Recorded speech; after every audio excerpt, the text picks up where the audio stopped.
Here we go.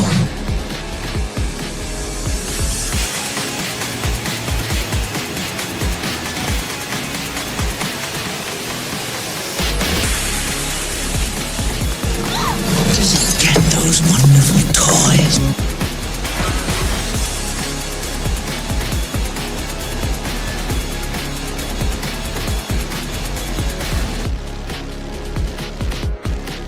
Are you playing in the bathtub with your little doll?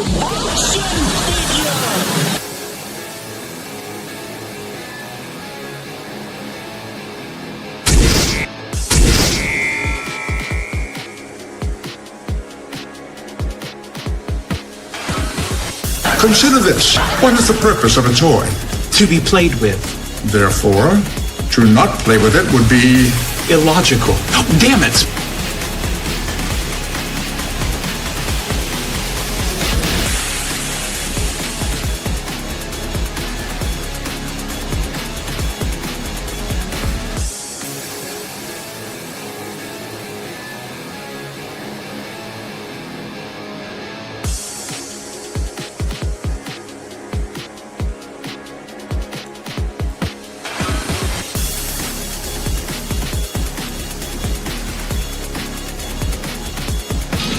You can do it, Wonder Wheel.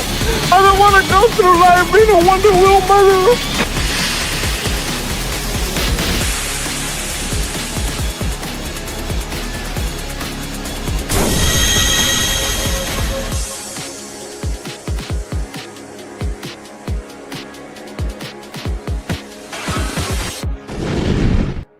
Would you look at that? A toy show. What do you say we go in there and see what they got? Step right up in here, all about wonderful plastic pieces of marvels. Only here on Collectable Past. Hey everybody, what's going on? And welcome back to another episode of Collectable Past, where we're going to show off a lot of those plastic marvels that we love so much, the things that we enjoy, the things that we pick up, or the things that we just dug out of a closet somewhere that we want to show off again because they're so much fun. Thank you everybody that has already joined us, and of course remember as always to share the links out there, let everybody know we're going, because as you know, it's always the games with YouTube, it's never going to end. Almost 7 years of this nonsense with YouTube, and by God, there's got to be a light at some kind of end of some kind of tunnel somewhere, because this is getting really boring, and the pig's paws are getting sore and they're getting hurt. And as always, I am joined by a cadaver of awesome people right here. My co-hosts with the most, we got Vinnie Art. We're here to nibble toes and take games, and we ran out of toes. I don't know. I'm trying to come up with something different. How are we doing, everybody?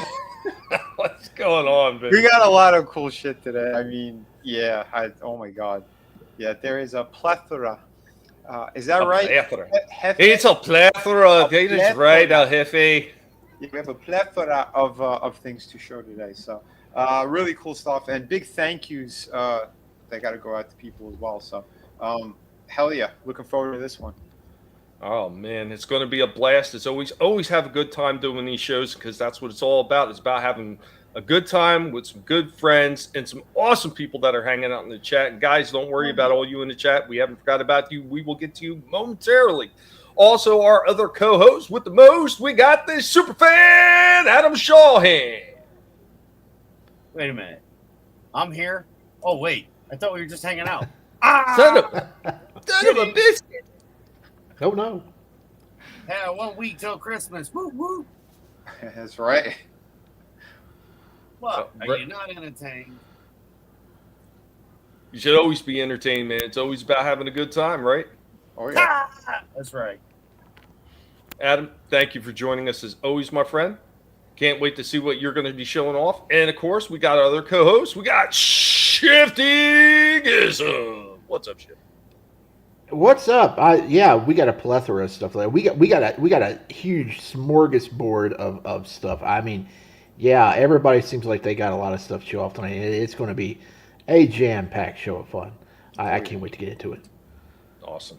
Thank you, as always, Shifty. And, of course, our other co-host, the man with the plan, Slasher McSplitter. What's up? What's up? I had to fucking mute because for some reason, you hear this? These dumb bitches outside. Yep. They're fucking singing Celine Dion. What the fuck is wrong with her? What? Celine Dion. Right, so I'm just gonna go back to mute. Oh my god! I thought it was Christmas No, it's the carolers. fucking Titanic song. They're legit singing the. Oh, two of them. Man, it's a hell of a drug. What the fuck is going on? That's not Christmas carol. They're doing it wrong.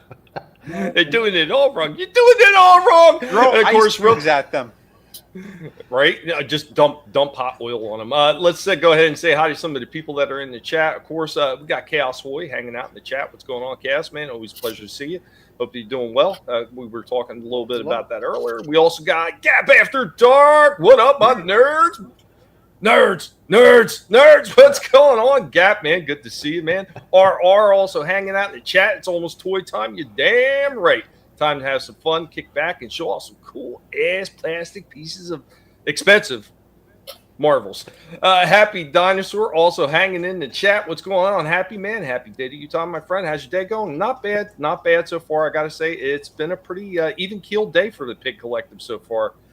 Iceman Modeler also hanging out in the chat. What's going on, Iceman? Good to see you, man. I hope that you're doing well. Thanks for coming in. Keely Chow also hanging out. What's going on? Hey, everybody. Good morning from Hong Kong. Well, good morning to you as well. Wow. I hope that your morning is going well. And everybody else, let's see, did I miss anybody? Oh, the lovely Sherry also hanging in the chat. What's going on, lovely Sherry? I had a dream I had a dream the other night that she popped up in the chat. We were saying hello to her. It's wild.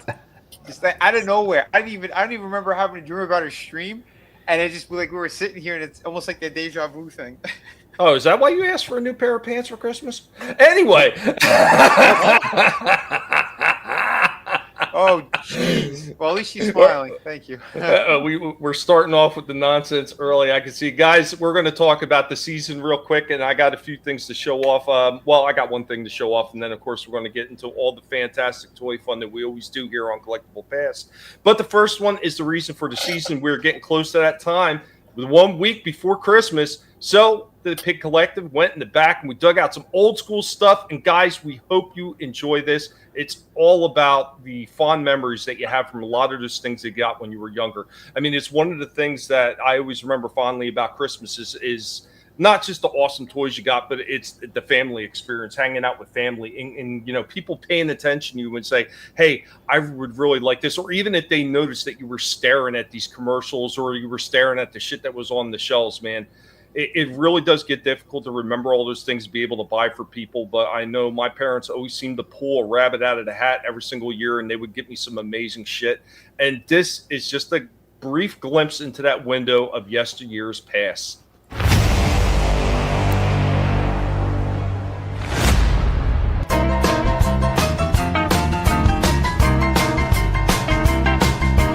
So as we're getting ever closer to Christmas, we're talking about some of those things that make Christmas time special. And while not all the Attack of the Clones or some of the newer stuff was pretty cool, some of these figures that they put out, even like the Power of the Force, some of these things are really cool. The Ultimate Galactic Hunt Die-Cast Limited Edition, Slave 1. Yeah, that's right, this Slave 1, suckers. Go ahead, get offended. We also got this little one. This is like a Micro Machines one. I believe the cockpit on this one did lift up somehow. There it goes. And they got a little mini Boba Fett figure in there, if I can get my big fat fingers on them. There we go. A little Boba Fett figure right there in the Slave 1. Then, of course, some of the other figures that we got sitting right there. A young Boba, Django, another Boba right there, the Escape from the Sarlacc, and another one with the Pit of Carcoon. Also in my brother's collection, he had this Bounty Hunter set, R-Sing, Boba Fett, Bosk, and IG-88, and a Swoop Bike. I also have this oversized Wolverine. My brother's had this one forever. He did get a little kind of out of sorts, like a little bent up. The waist moved, the legs moved, and the arms moved. Granted, his butter knives right here are absolutely curled up pretty bad. But there we go with the oversized Wolverine. And then there was E.T. course, you know, my brother's initials, ET. So this was like the little LJN ones. The arms moved, the legs moved just a tad bit, and then of course the head turned kind of like on a upward swivel. But there we go with the little ET. I'm actually surprised there's no stamping on this one. I wonder if this actually was the LJN one. I thought it was. I don't see any stampings though. Who knows? Then we have the X-Men Alert adventure game. I've talked about this one a few times. I think I've shown it and wrapped up. So it came with all these little figurines for the game itself. But also came with a limited edition X-Men comic.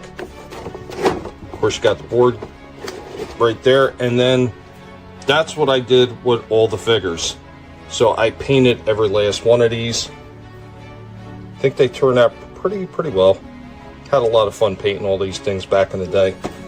But there you go with the X-Men Alert adventure game. Just a little bit more of that Christmas nostalgia and what makes the holiday season so much fun. Merry Christmas, y'all.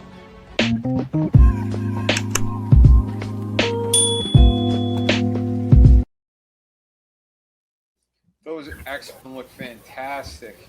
And you got awesome what you did with those pieces. Yeah. Hell yeah. You got the Boba Fett thing all wrong. It's not Slave One. It's called the Boba Fett Mobile. Get it right. Well, you know, like RR said, you know, hey, let's get offended. We double pig dare you. And, that's racist. Go ahead, Shifty. Yeah, so much stuff that you just had right there is going to call back to what I'm going to be showing off tonight.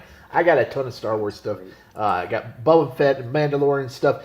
And you know what? It's really funny that you showed off that X-Men board game with the figures and where you painted up, because I was over at Ross and they have for $13 they have this card game, but it comes with little mini chibi X-Men figures. There's like 12 of them, and you can paint them up if you want to. I passed on it, but if you check out your Ross, you can still find it.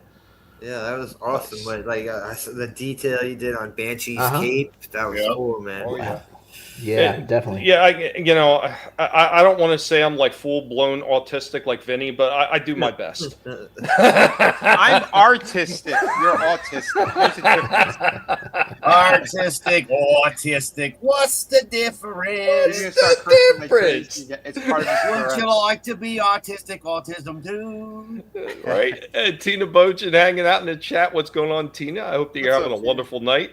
Guys, I see a lot of you thought that intro was pretty cool. I appreciate that, man. It takes time to dig stuff out. Today, I just managed to get lucky, man. It was the second tote I dug out of the garage, because this is none of the stuff that's in my toy room. It's all the stuff that's still sitting in the garage. I have no room in the toy room for.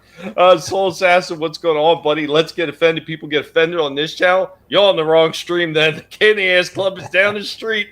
You are not wrong. I can't help it if we're offended. It's just the way I was built. I'm honest about this stuff. But I'm going to go ahead and I'm going to bring up Indy's toy history lessons. Now, this is one that I've kind of like teasing for a little bit. And I'm bringing another history lesson with, of course, Indy, the pig with the most, Mr. Archaeological Pig, digging some stuff out that I'm hoping none of you know of this time.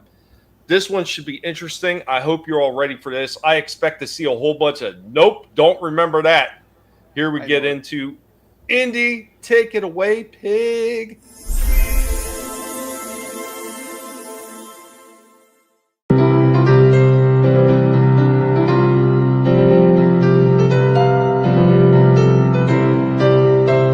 Welcome, one and all. I am your Professor, Indy, of the Guinea Pig Collective. And now, we are going to get into some toy history. On today's Toy History Lessons, we'll be delving into Fantasyland as we'll be talking about another short-lived franchise by the name of Dragon Riders of the Styx.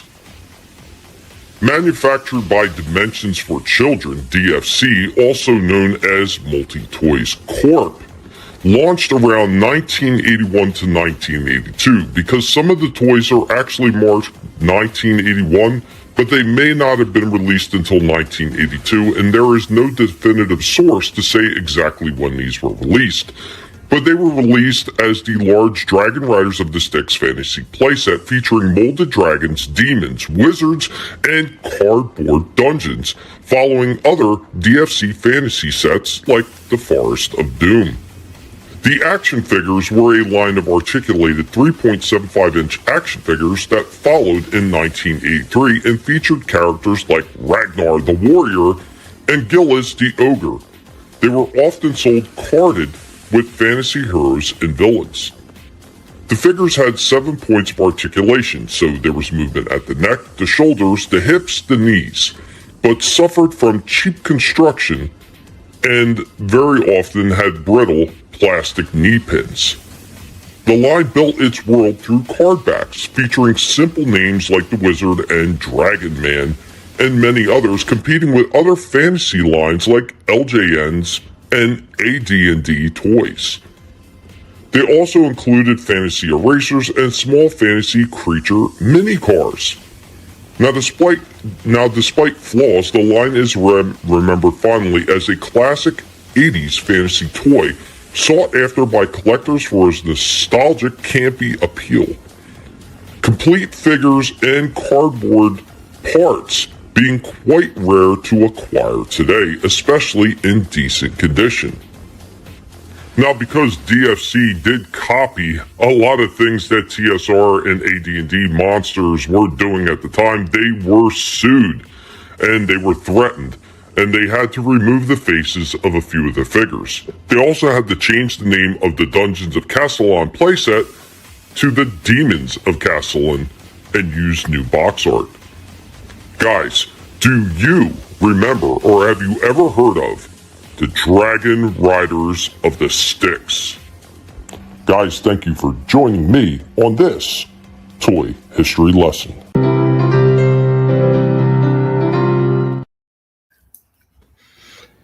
There we go with the intro. Slasher, I see you saying you know about it, and RR was saying he knows about it too. So I'm actually kind of surprised. I thought maybe I got one that's just that much unknown that it would have stumped everybody. Go ahead. These were things that lurked around my attic for years, like just random. I didn't this because I didn't get this. This was somebody else in my house got this. I just ended up taking these over, because someone didn't want to take them. So I was like, yeah, fuck it, I'll take it. I still have the fucking dragon. It's not green though. It's black. It's in good fucking shape. Let me blow you up. Nice. Oh wow. Very nice. Oh yeah. That's a good size to it. I have some of those snake people that you showed with the faces. Mm-hmm. I should have a couple of those somewhere. I don't know where. Yeah, these are fucking cool, man. These are cool little pieces. Like if you needed jobber monsters or creatures for your other more popular figures. Yeah, I mean, there were so many different franchises that were coming out at the same time that were doing a lot of that Dungeons and Dragons-esque type of figures and playsets and everything. This was just another one. Yep. Well, what we will have something very similar in the same type of vein next week, and I'm pretty sure if this one didn't get you guys, I'm thinking next week's might get somebody or get most of you. Who knows? Maybe RR is going to come in again. I appreciate that, RR. We always try to dig at some cool stuff. This was a good one to do because it's not very well known. I don't remember any commercials for these at all. No, there was zero. I looked all over the place for commercials, could not find anything for it. So that's why it was all stills. Yeah, the quality was like dollar store or candy store toys. The toys they would have on the spinner racks and shit. It was the same quality. The Green Army Men, basically. But we've talked, and all of us have talked about it at some point, where even some of these dollar store knockoff type toys, cool, some of these things, they're pretty cool in their own right. Yeah. Well, not Robert Kopp, but so there was. Hey, no, Robert Kopp's cool, man. What are you talking about? He is. Robert Kopp is in a class of his own. Let's be honest. Yeah. Would you? Is he cool enough for you to spend $85 on Shifty? if I could get it, knowing that I was going to be in the same vicinity as Brad Garrett, where I could get Brad Garrett to sign it, yes.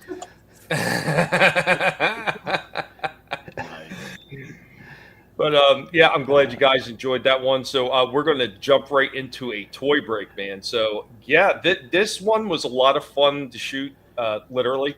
So some of them don't turn out quite as good. I know Shifty missed it last week, but well, guys, Merry Christmas. Got to spend time with family. Have a good one. Happy guys. Keep sharing the links out there. Let everybody know. We've got some amazing people that have been sharing links out there for me, and like Katie over there on Twitter, or Red here on YouTube.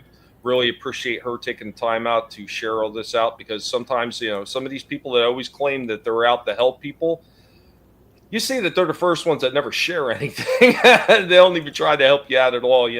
That's why whenever I hear people talk about, we all grow together, and, blah, blah, this, blah, blah, that, and they never do anything to help anybody out. Yeah, you can absolutely kiss my ass. Next week, so Santa paid the protection fee, Tommy. Yes, he did, Soul Assassin. Even that fat man has got to pay the fee to the Guinea Pig Collective, because toes will come off. There's no way around it. But let's get into the toy break. Hope you enjoy this one. I had a blast with this one, literally.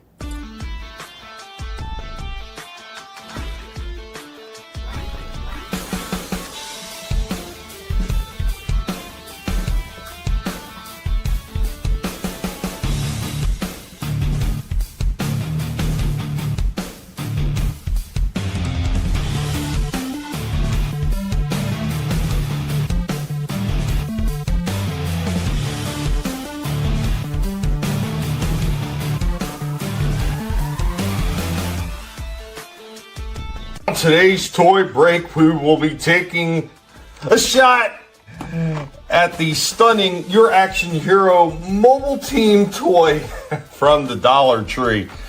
Yeah, Dollar Tree. Used to be $1, now they're about $1.50 for most things in their store. $1.40, $1.50, I think, somewhere around there. I think it's $1.50. But there we go with this guy. Not a whole lot to this. Let's get him out and take a quick look at him. This guy is on some serious roids because, yeah, look at the size of the gun.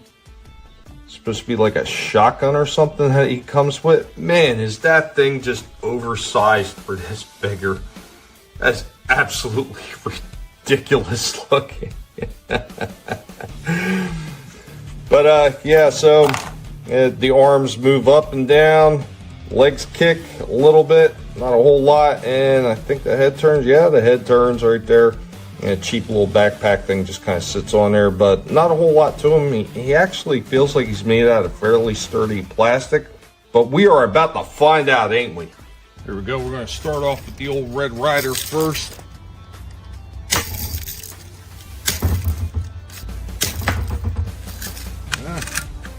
Red Ryder's getting some pretty good shots on this guy.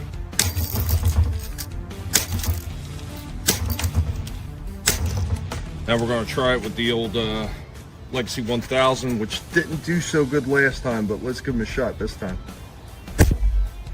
Oh yeah, not bad. I'll try one a little bit closer.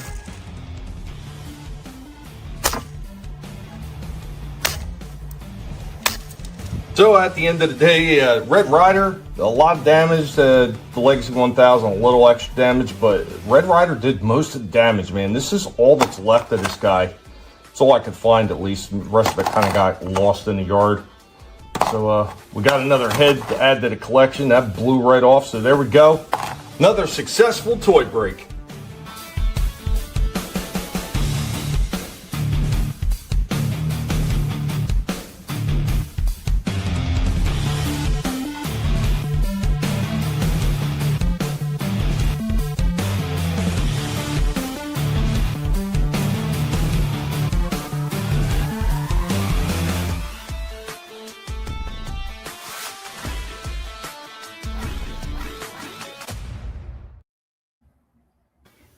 Yeah, there we go with that. Yeah, the Red Ryder was a champion on that one.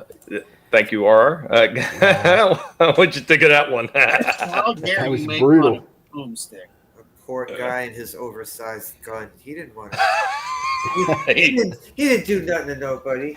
didn't stand a chance. That was That's all I brutal. said. My God, man, that figure probably had a family accessory pack. Probably did. Make fun of his boomstick size. How dare you, sir? I kept the boomstick because it might actually come in handy for an accessory for another figure or something like that. Right. But the head gets added to the collection of absolutely destroyed toys. Thanks to our great toy break that we always try to deliver here. The big booms, there's something I'm not going to talk about it right now. I kind of briefly mentioned it to one other person, but I'm not going to really talk about it. But they've got a new, should I say, air gun out there that I am super interested in. It's got a lot of nostalgia vibes. If I can wind up pulling off and getting it before Christmas, I'll probably be showing it off next week. The Christmas special we'll be having here on Collectible Past. We will be starting early.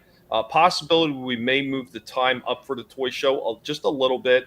Try to get out of this pigeonholed spot that we're in right now with the toy show starting at the time it has been for the past 4 years. It feels like we're kind of stuck in a rut with this. So, next week we're going to try it out. We're going to move it up a little bit, and then we're going to, figure out what times is going to seem to work best for the toy show, and we'll just like readjust the time just a little bit so we could try to get some more people on here to have fun. Maybe eventually we can wind up getting some more spotlight guests coming in and talking about some of their favorite toys and everything, because that's what it's all about.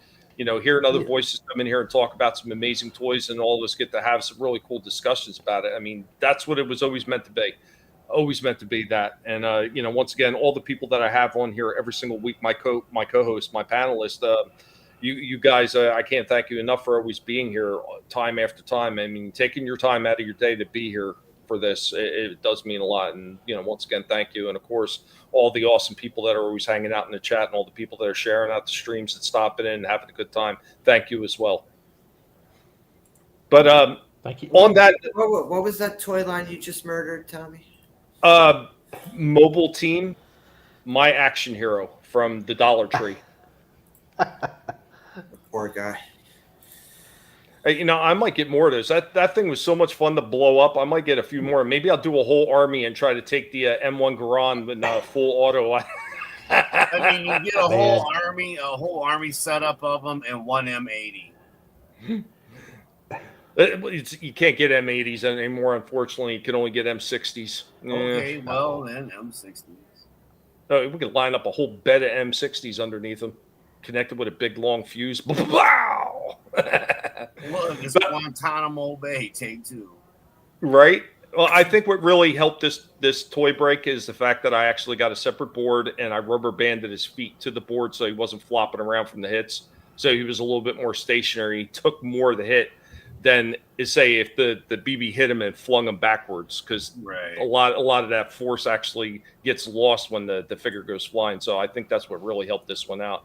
You're damn right. Boom! Those things are so much fun. He would have got one if he would have survived, but yeah, the BB guns did the job this time. So I can't argue with the results. The results were stunning. Yes. Stunning. It reminded me of the stunning. Reminded me of the beginning of RoboCop there. Man. Cops don't like me. I don't like cops. Just slightly more PG than RoboCop. Slightly. Yeah, slightly. But we're going. I don't know when his head went flying backwards. I don't know. I don't know. Well, it could have been worse, right? Yeah, it could have been worse. I could have filled that thing with tomato. Well, if there was a way to, I could have filled it with tomato sauce or something. Funny. But we're going to jump into toys from bygone past. Vinnie will be back as soon as he can, and we're going to get into some more toy fun. Guys, hope you enjoy some of these old school commercials from days of yore.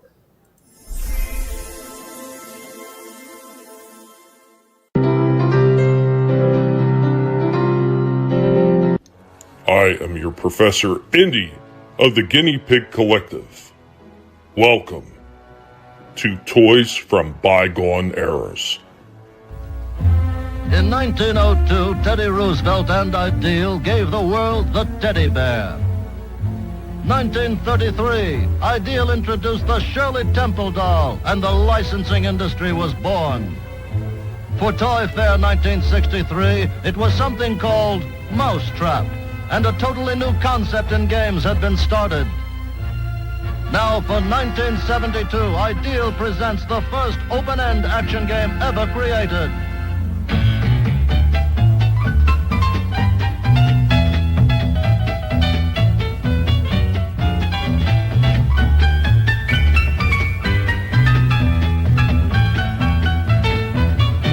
Introducing Bing, Bang, Boing.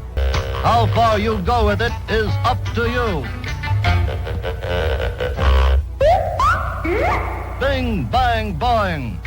The first open-end action game ever created. It's Ideal.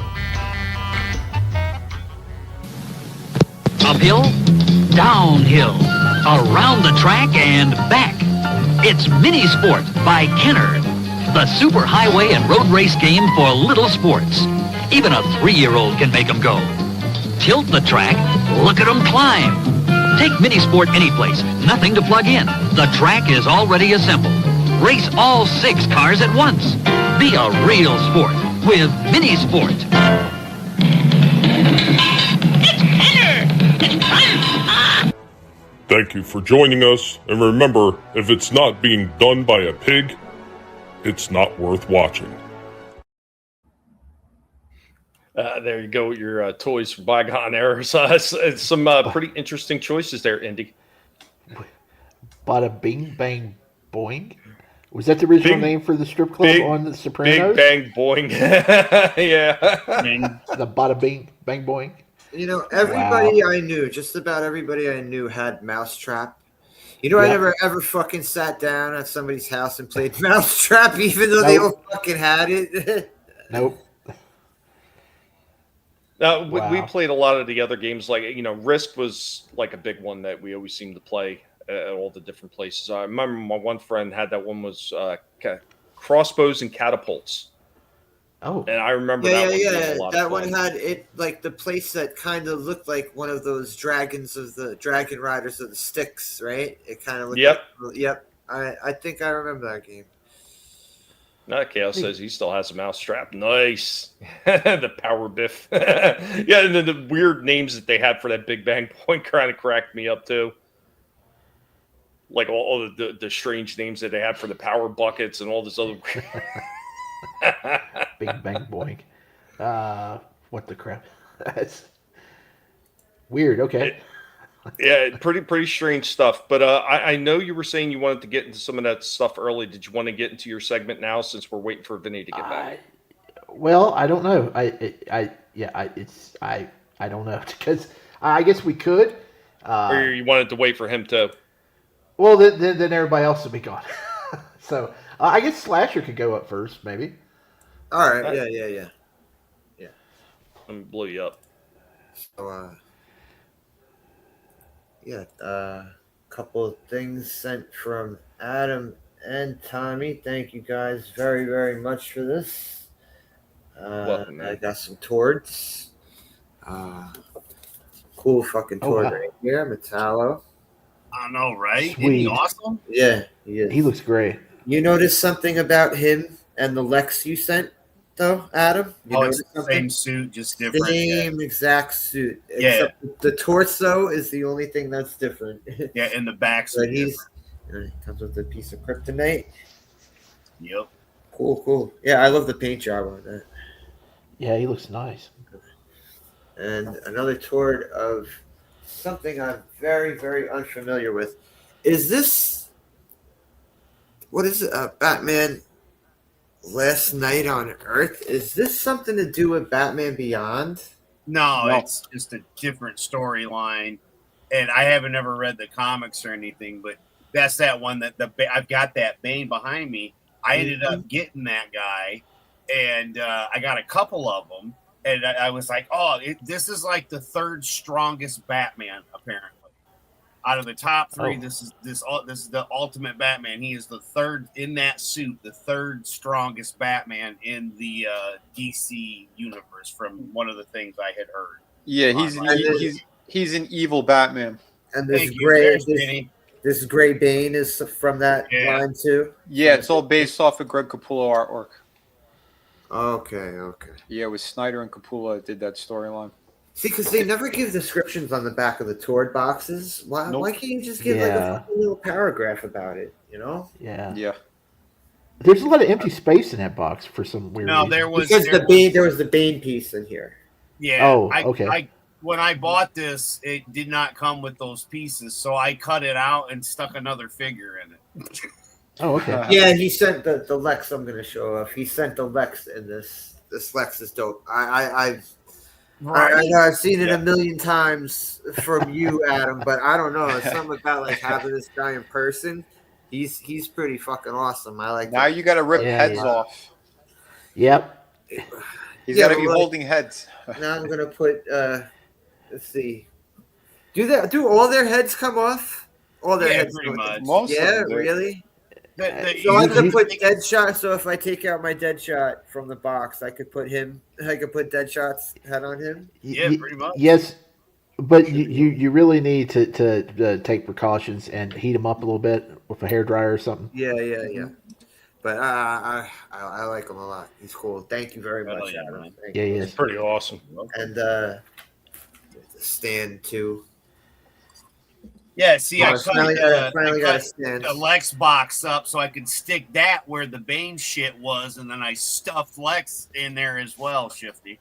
They're ahead of the game. Well, it's always like, and Vinnie always talks about that too. Like every single one of those figures, especially that in kind of flying aspect to the character, they should all come with those stands. All come with it. Yeah, exactly. Exactly. We're still waiting for Marvel Legends to even add one stand like that. Right? You're going to be waiting a long time. Right? Metallo went on top, and they both fit in the medium box, so I could just send it all to you that way, instead of having to put it in a bigger box or, I was fine. Yeah, I figured you'd get a laugh out at first. of it. I looked at it. I looked at it at first. I was like, "This is a weird 2-pack." It was a custom made for you, brother. It's a custom 2-pack. Oh, you're welcome. That was awesome, Adam. No, I'm glad you. And like I said, that is my favorite Metallo, that I have seen. But he did a good job on that figure. Did Tord do another Metallo? I don't know. He should do a classic one. Where he's got more of the I guess more modern. I don't know. Well, isn't he just about out of time? No, he's got it to like October of next year. Next year, middle of next okay. year. Okay, I thought it was mid next year. Yeah, there's an extension, but Mattel's going to be releasing stuff in July. Yeah. So yeah. So it's like Hail Mary, Dying Days type shit. Okay. He's in his last bunch of them. No more Tuna Fayota. Well, I'm sure we're going to talk more about that in the later segment. Like how I was saying, I needed a Punisher figure for my collection because I haven't had a Punisher figure since the Toy Biz days. So for my wrestling collection, I needed a Stone Cold Steve Austin figure. So there we go. Nice. Not this one. It's this line right here. Right. What is it? Yeah, the Elite. Elite. Yeah. Nice. But I hear that he doesn't come with another head. He only comes with this head. Okay. Well, he comes with a couple different hands though. That's what I heard too. I heard Mattel they might be doing that with the DC stuff. They'll have like the Elite line that's more affordable, and then they'll have the one that's like a collector's edition, like they do with all the wrestling figures. I heard they might be doing stuff like that. I do love the RoboCop knee braces. That's awesome. Yeah. Yeah. Good job. One thing I don't like though is this cheap paint job on the vest. Yeah. They just like painted it on. I think they should have did it like what's it called where it's like puffing out, like where it's imprinted on it. Yeah, they probably did that for embedded or embossed. Is it embossed? Is that what it is? Yeah, there you go. Yeah, that's what they should have did. But I guess they got to be as cheap as possible. Yeah, they probably did that for the Ultimate line, but that's like $12 more. Yeah. Well, that was like his last match, one more round. That's what that meant when he did that. Back OMR? Okay. Yeah, one more round. When he fought The Rock for the last time, that was what he wore. But yeah, I finally got a Stone Cold for my collection. Yeah, awesome. Yeah. And here's the fucking thing. the motherfucker of the night. This fucking thing that Tommy sent me. Thank you, man. Thank you very much. And it comes with Hell yeah. The Rock and Roman. the most not boring wrestler ever. The guy who never made me want to change the channel ever. Roman Reigns. It's Akuma. It's Akuma. The man who Yeah, kept that's me. Akuma. The man So who you kept me. got The man who kept me Samoa. not watching wrestling in the modern day. Thank you, Roman Reigns. Is that your first set of It's the, Samoans? It's the Bloodline Rules ring. I do it. Let's see. For my old wrestling figures, I think the closest I got to a Samoan is Superfly Jimmy Snuka. You got a Rikishi? Because if not, No, I don't have a Rikishi. No. Or You one got of his Yokozuna? other- any other- Umaga. I have an Umaga Umaga. figure. There you go. I Plus- do have an Umaga figure. Yeah, Shifty's right. Yeah, Yokozuna. He's part of the Noah family. Yoko. But yeah, it's awesome. Thank you very Nice much. looking ring. So, Oh, yeah. what I'm gonna do? I was just hoping it was going to be the right size for what you wanted. Yeah, I wanted for this scale figure, because this is good for both Jakks and Mattels, Mhm. They're all the same. Like they may be, the Mattel ones may be better quality, but they're all the same size. Now you got to But, reach for all your AEW figures. Oh, jeez. You know what though? I would have used an AEW ring. I would have even used an AEW ring. I'd have done to the Hangman figure what Tommy did to that guy a couple minutes ago. That mobile team guy didn't stand a chance. But we need to find you a Scarlet Pimpinella to go with that. Yes. Yes. Or Scarlata Pimpinella. Was that it? I'll see if someone will do a custom figure. Stanley. WWE But, edition. yeah, so I'm gonna put this motherfucker together, and I'm gonna drop for a bit. And then All I'm right. gonna Well, come back. right before you go. Yeah. Yeah. Okay. I'm going to go ahead and play Shifty segment because he's been dying to show all you guys this. He said it from the top of the show. What's going on, Stripe? You big fuzzy bastard. So he wanted to make sure everybody's here. He wanted to show all this stuff off. So as soon as he gets done, you jump and put that thing together. But Shifty, you ready, man? You ready? Yes. All right. Here we go.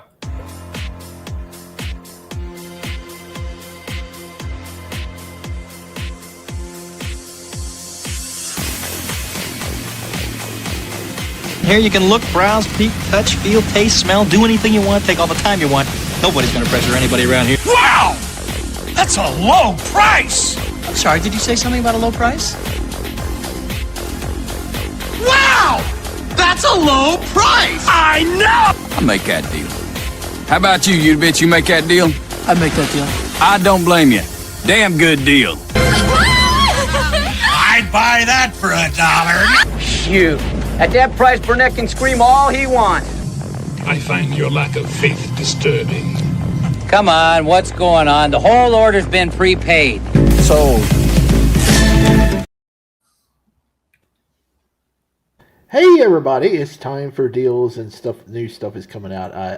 Look, real quick. The deals they're drying up right now. Nothing huge to report on. But if you want the War Machine and the Omega Red Gamerverse 2-pack, Walmart has that for $35 right now. That is a pretty good price. I'm holding out. I'm holding out for like $25, maybe. I don't think it'll drop to that price, but you get it for $35 right now on their website. I think it comes with free shipping because it's a $35 limit to get free shipping. So check that out if you want it. Also, if you're an Ollie's Army member, check your email because there's a 25% off on all toys right now, and they got toys marked down to next to nothing, so you can get some good deals. So check your emails and head out to Ollie's. Okay, everybody announced a lot of crap this week, a lot of new stuff, and I got a whole bunch of pictures because it's always fun to talk about new stuff. And here we go. The Fruity Pebbles, Cocoa Pebbles, Barney and Fred. Yeah, they're Barney! Barney! Yeah, they're up for pre-order right now. So head over.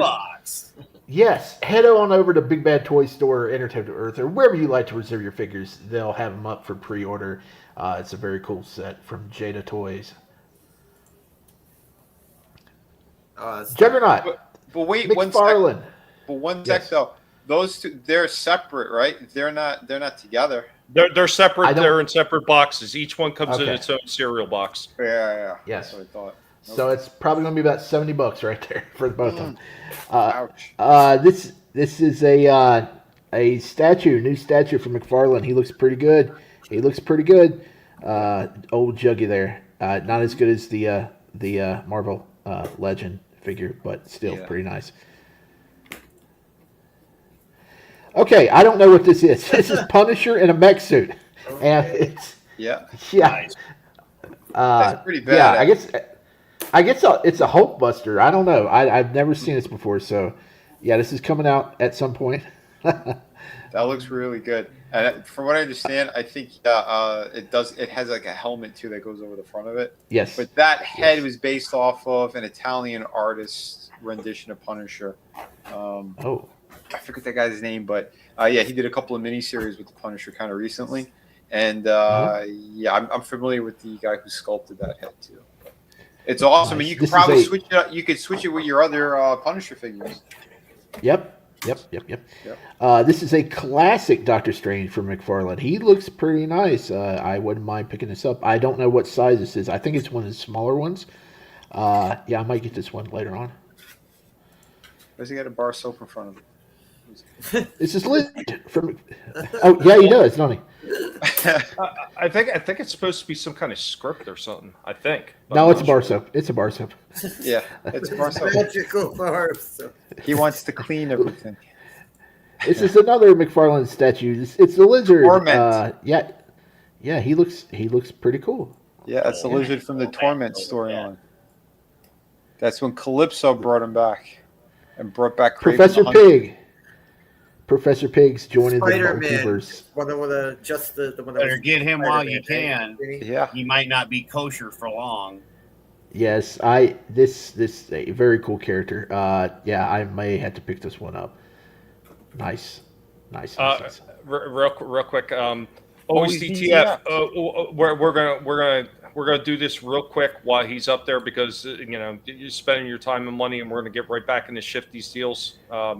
Yep. Usually I would hold it over, but for something like that, we're not going to. So real quick. Yep.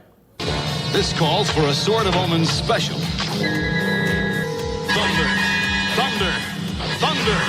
Thundercats! Mella, you'll be joining us soon. A band of violence, real or doom. I thank you. Till all are one.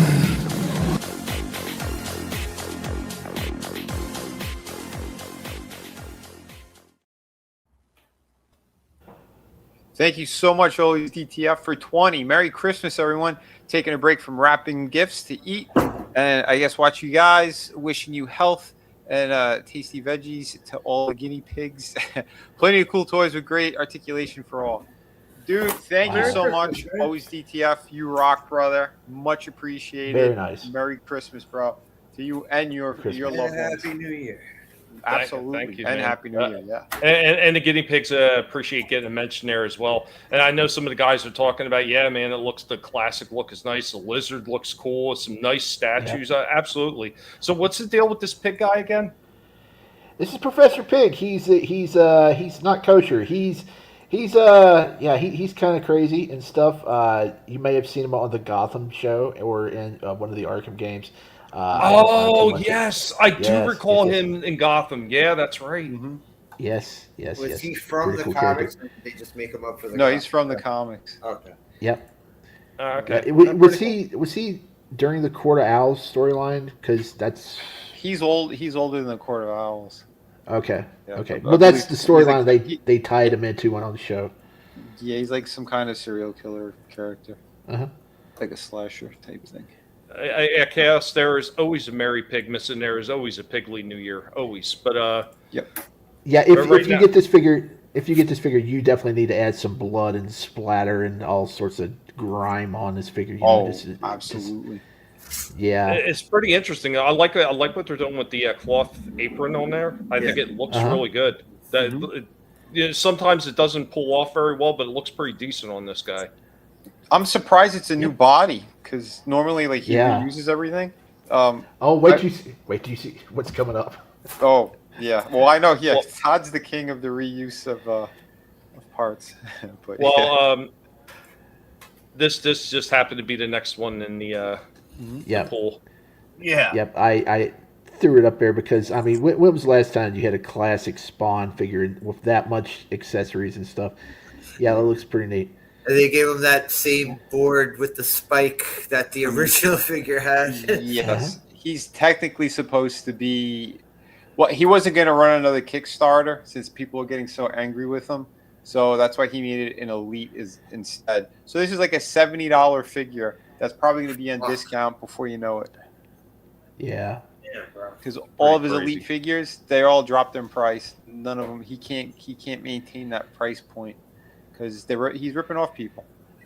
All right, It'd be a good price to pick one up nowadays. So if you're getting it for $30, We'll see what ends up becoming. But yeah, trying to see what I got going here. I'm going to try to stick with the DC stuff first, Shifty. Okay. All right. Since it's kind of McFarlane, so.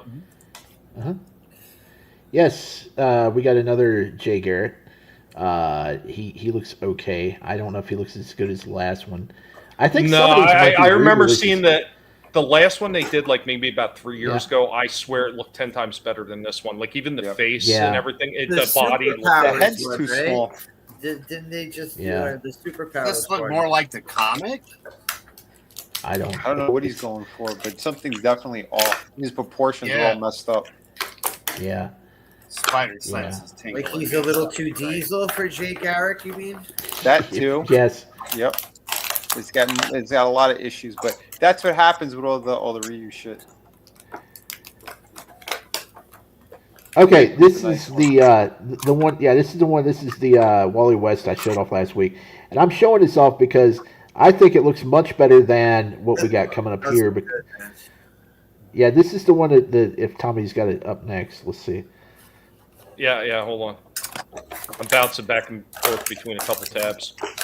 They just announced I'm this gonna one. I have guess to this is, hold on. I'm gonna have to mute you for a second, Slasher. All right? I'll do it. Oh, okay. This is the Barry Allen. They announced. I don't think he looks nearly as good as the Wally West. So you can just get the Wally West and do what the guys said. Just call him Barry Allen. That's it. I think the other one's a million times better. This is just like again reuse of one of his other releases. And if you know, like that one that came out with the Build a Wave for Darkseid, he's got like the transparent legs. All of his transparent legs are all breaking.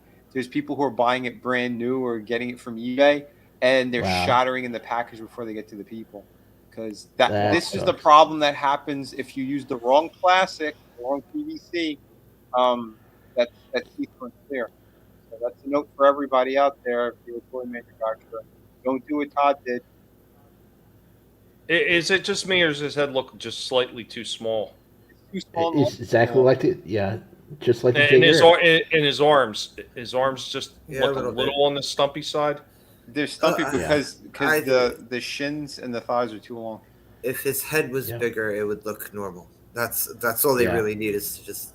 It would have balanced Maybe out a little more. bit less muscle on Barry Allen too. Maybe. I think the he definitely knows what leg day is. The Wally one is way better. Yes. Yeah, man. All right. And the Wally one's up for reserve right now. Yeah, look what they're bringing back. Oh, they're cool. bringing back. Yeah, they're bringing it back, but he's probably gonna be like way more expensive because he comes with a poster and he comes with a card and he comes with like a smiling head this time. You get an extra head this time. Yeah, I don't know. So you're getting so they gave you the grimier face, but they didn't give you obviously you're not getting the grimier body, but because that face it looks like a little stubbly and everything. It does. Okay, time out. We got to dissect this one. We really do, because I'm sorry, this is going to be in his elite line or his deluxe elite, whatever the hell it's called. The cape looks awful. Oh, I'm sorry, theatrical deluxe release, like he did with the Batman Returns, which there's nothing deluxe about them. There's no alternate not. hands or anything for Catwoman. There's no alternate head for Catwoman. She comes with a whip and her little taser. That's it. This one, there's no wire in the cape. You can see how bad it sits on him. He has a new head that's ugly as shit.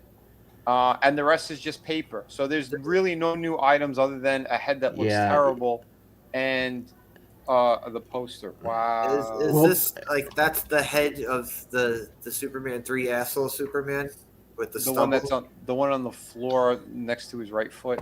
That's the asshole head. Okay. I don't know. I'm looking at this one. It looks kind of like, he got a bit.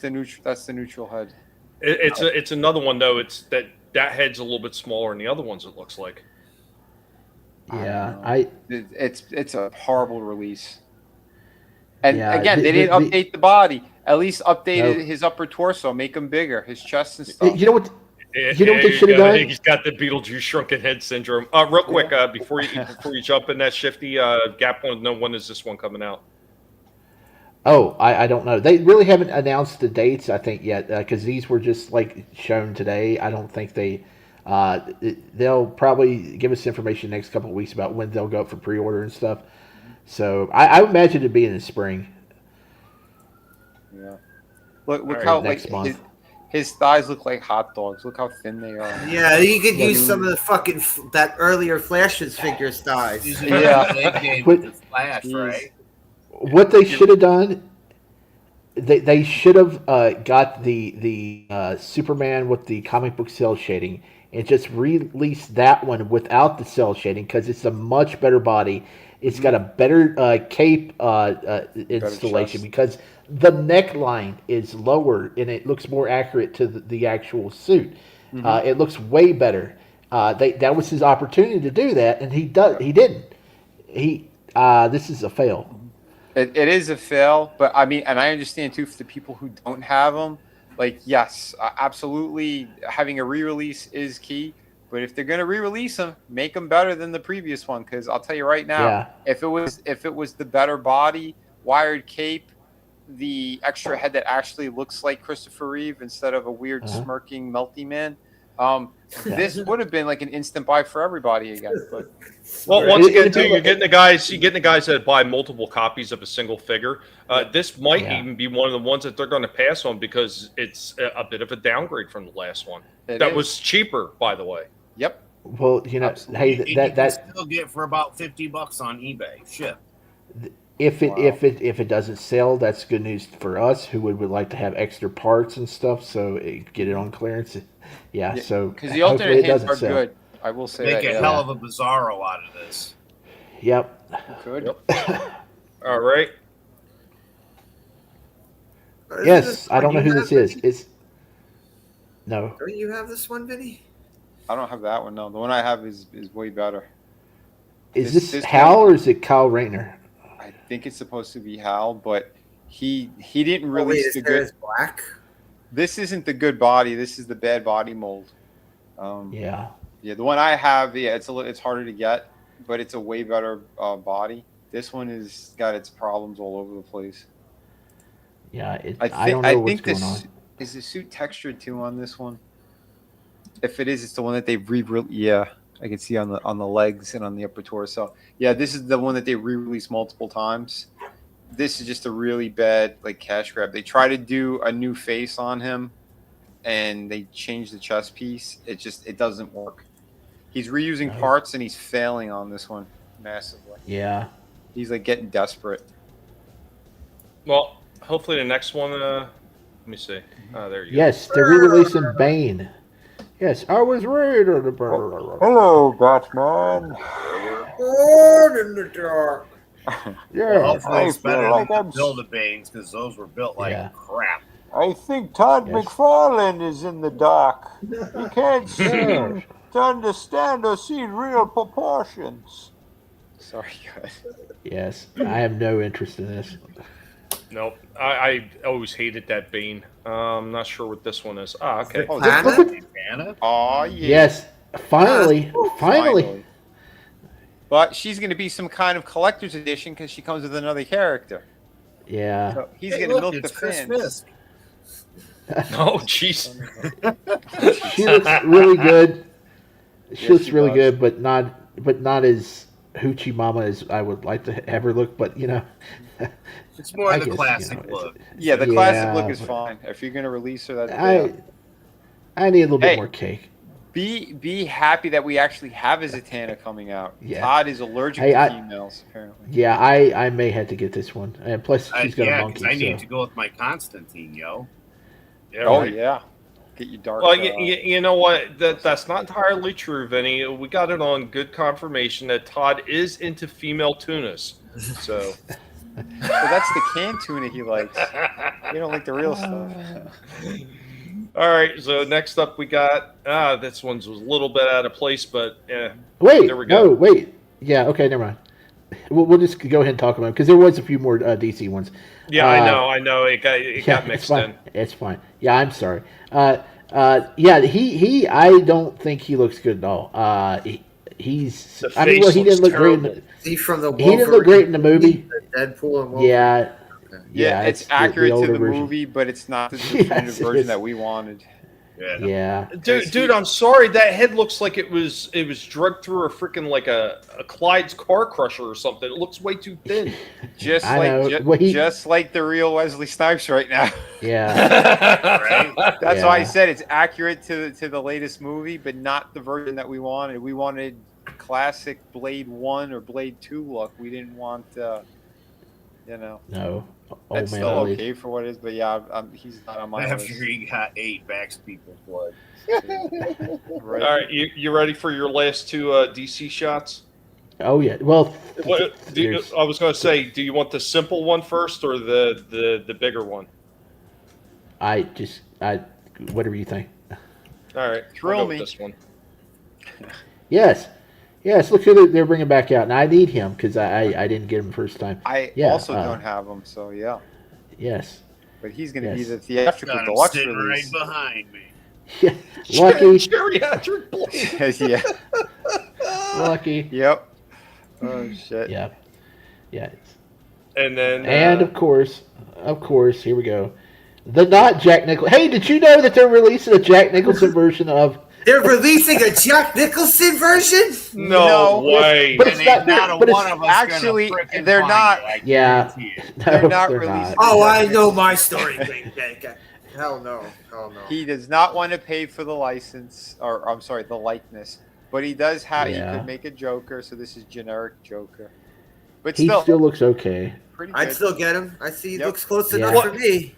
Yeah, I mean that's the thing compared to what we got back in the day from what was that? Yes. Kenner that had the line at the time when they were doing Uh-huh. DC. The Kenner I one agree. looked more like Jack Nicholson than the Toy Biz one did. The Toy Biz Right. one looked Yeah. nothing like Jack Nicholson. Yeah.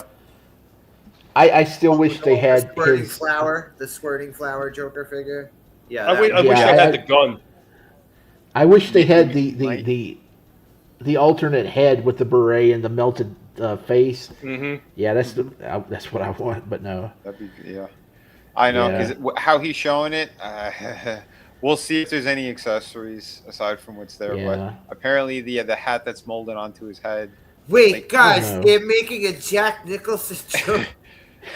No Surprise, way. motherfucker! No way. Wait, All right. wait. Bullshit. I flag on the play. Wait a minute. No. All right. No.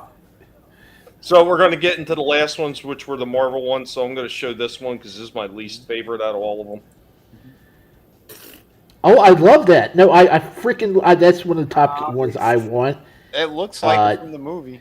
Yeah, and she's got some goggles to put on there, and I'm a big, huge fan of the sunglasses, the big sunglasses.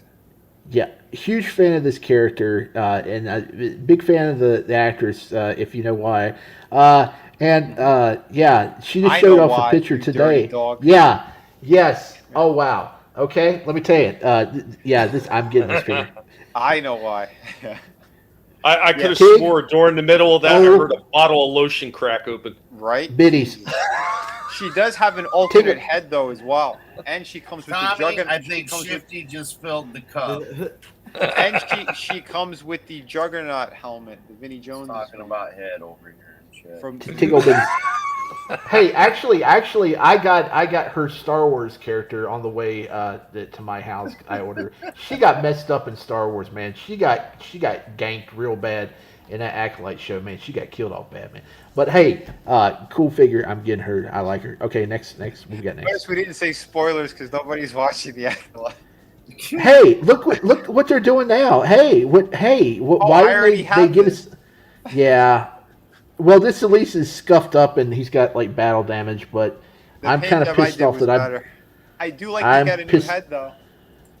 Yeah, I may have to double dip and try to get rid of the old one. I've never got any of them yet, so that one. Oh, really? Oh, wow. Yeah. The other version sucks. I just got that Deadpool that you got for me.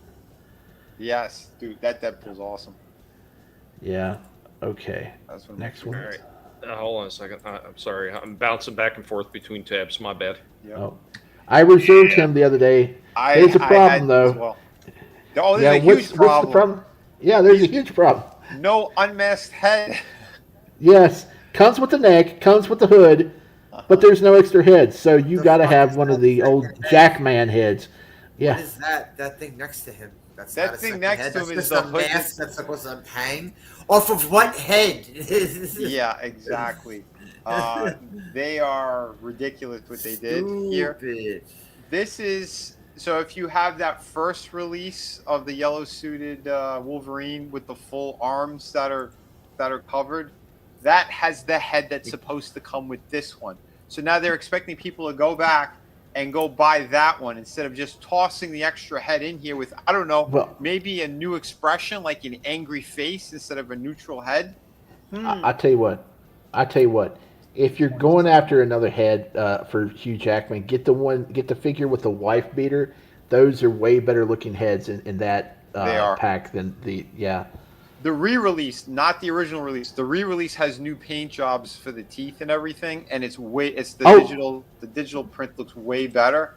So yeah, if you look for them, make sure you get the re-release. They did a killer job with that, and I like because the Origins hair was better. But hold on. I'm gonna have to show this. One sec. Gonna have to show this. Slasher, you wanted to know, so here it is. Here is the other. How come it ain't popping up?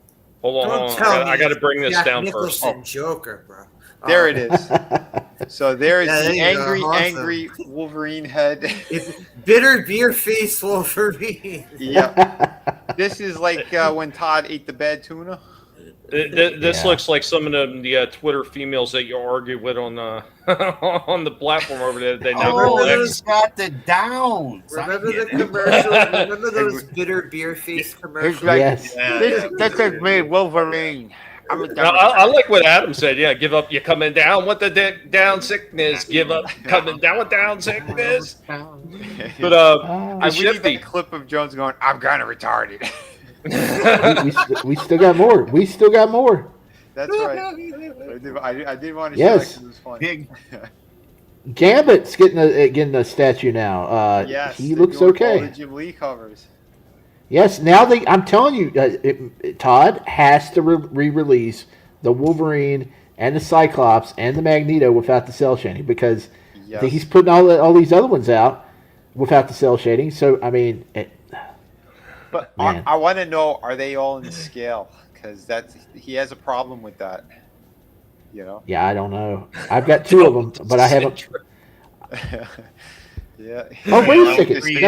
No. Oh, my Storm is not the Storm from the cover, so they're going to put out another Storm. Oh wow. Okay. Okay. Yeah, I get the Black Storm. What's that? You're missing instead of the White Suit Storm. Abomination. Hold on. From what I hear, that really is an abomination. Here we go. Yeah. Yes. People are he looks pretty cool. They're flipping out about this one. Why? What's the matter? He's mostly he was a build-away figure, and they didn't fix anything, and then they threw an accessory that doesn't really belong with him. That weird mutated crab head thing. Yeah, people have been bitching about this one already, and he doesn't even come with alternate hands that are fist hands. He's not a character that really claws. He's a character that punches. Yeah, he's always fucking punching away at Hulk and back and forth. You know. Yeah, and there's no fisted hands, so people are griping about this one. I saw in my store they have Strong Guy. He's one of the bigger boxes. He looks really good. I wonder how much he is. I should have asked. Yeah, the Gambit did look good. Incredible Yes, shrinking heads. Yeah, and Tina Bojan said, "Why his knees so close to his ankles?" Talking, I think it was the Wolverine. But here we go. Yes. Now Tommy has issues. I thought you have this, Tommy.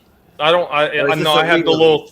I have the 3 3/4. This is a 6-inch one. So first off, like I kind of got into it with a few people that, not from our group. I just explained to our group what was wrong with it, and they were like, "Oh yeah, right." And Vinnie was, yeah. Yep. So the original Ghost Rider. I seen a lot of idiots arguing. Some of them were saying the color's all wrong. It should be a black suit. There was no black suit for the original Ghost Rider. It was a completely blue suit from head to toe with the white outlines and then the white belt. There was no black boots.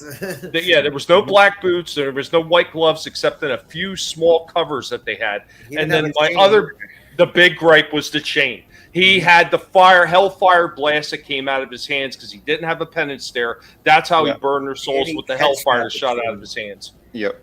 So, I mean, beyond that, though, the rest of this figure looks amazing. Like, if I was able to get this one on the cheap, I would do some heavy customization on it. The first thing I would do is take that chain outside and I would shoot it with BB guns. Well, yeah, and again, I can't believe that's what's making you so angry. Or, you just use the chain as like a backup chain for one of the Danny Ketch ones. Exactly. Because here's the thing.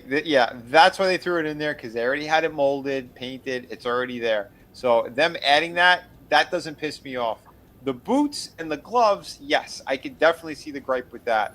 But the new body's fantastic. The bike looks incredible. The fire effects look awesome. He has an alternate head that's completely transparent fire. Yeah. That I know is what they added to this one too. I don't know if there's anything else, but I do know that there is another head sculpt. So, but yeah, overall, still really cool looking piece. Red Rider for the chain. Yeah, you're damn right. I would absolutely kill it. Are we almost through here? Because we're getting close. We got a few more. Yes, that's the old Colossus, and this is the new Colossus.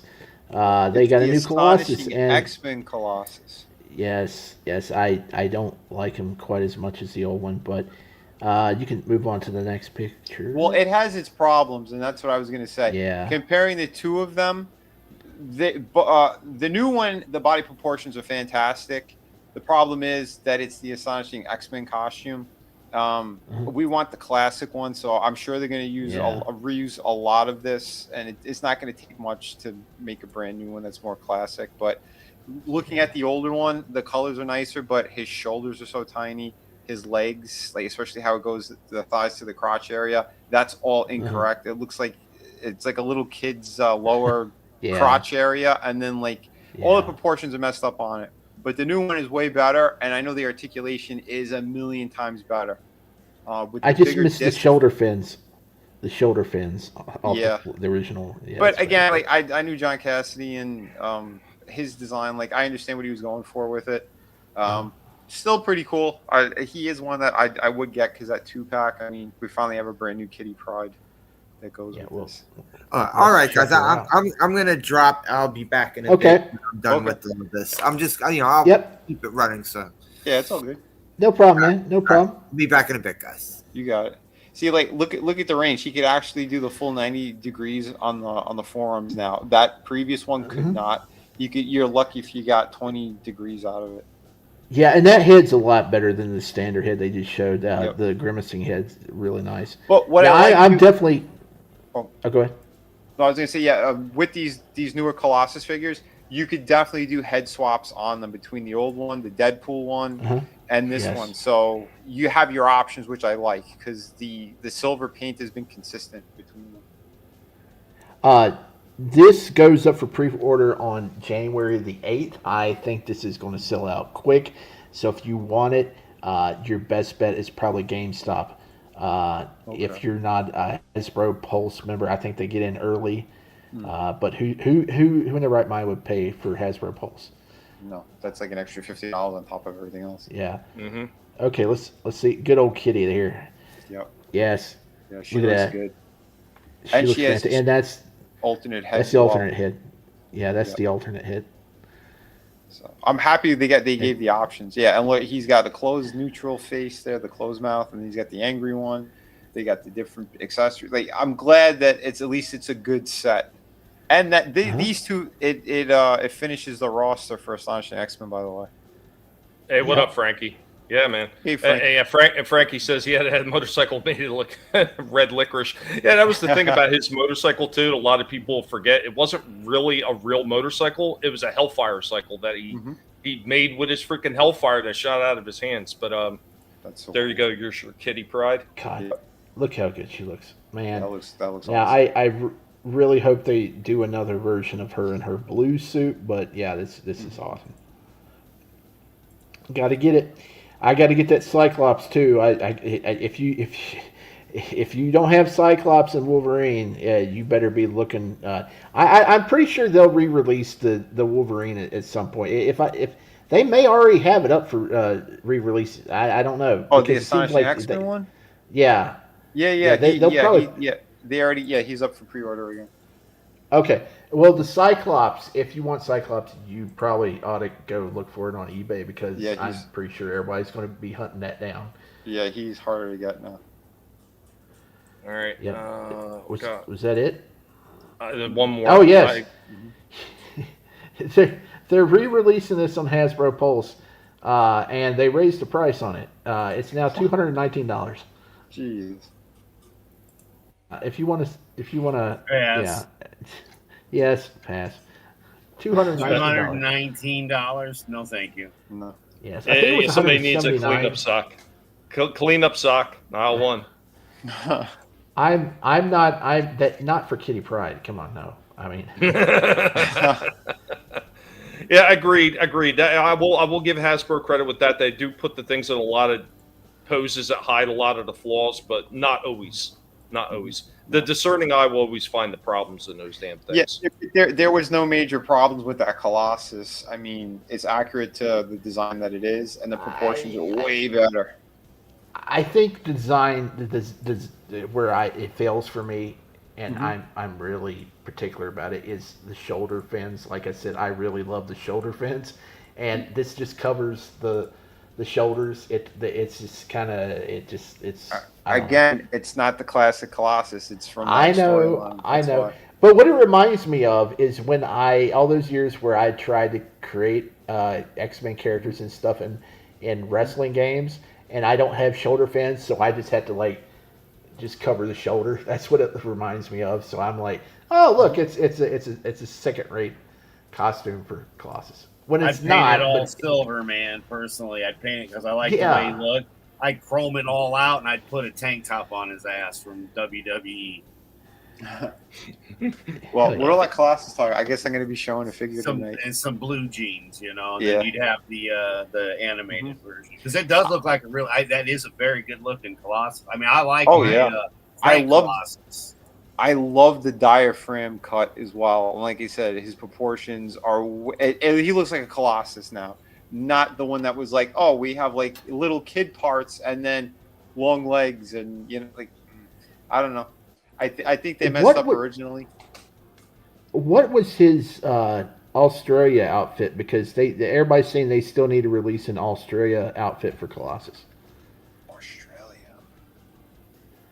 Was it just the one? I think it's just the bare-chested one, isn't it? He's got like the red tights or the shorts and the boots. I thought they need to figure out how to release one with his human form. Yeah, I'm surprised they haven't. To be honest, if he did some kind of I don't know why they keep releasing him in a 2-pack. First of all, yeah.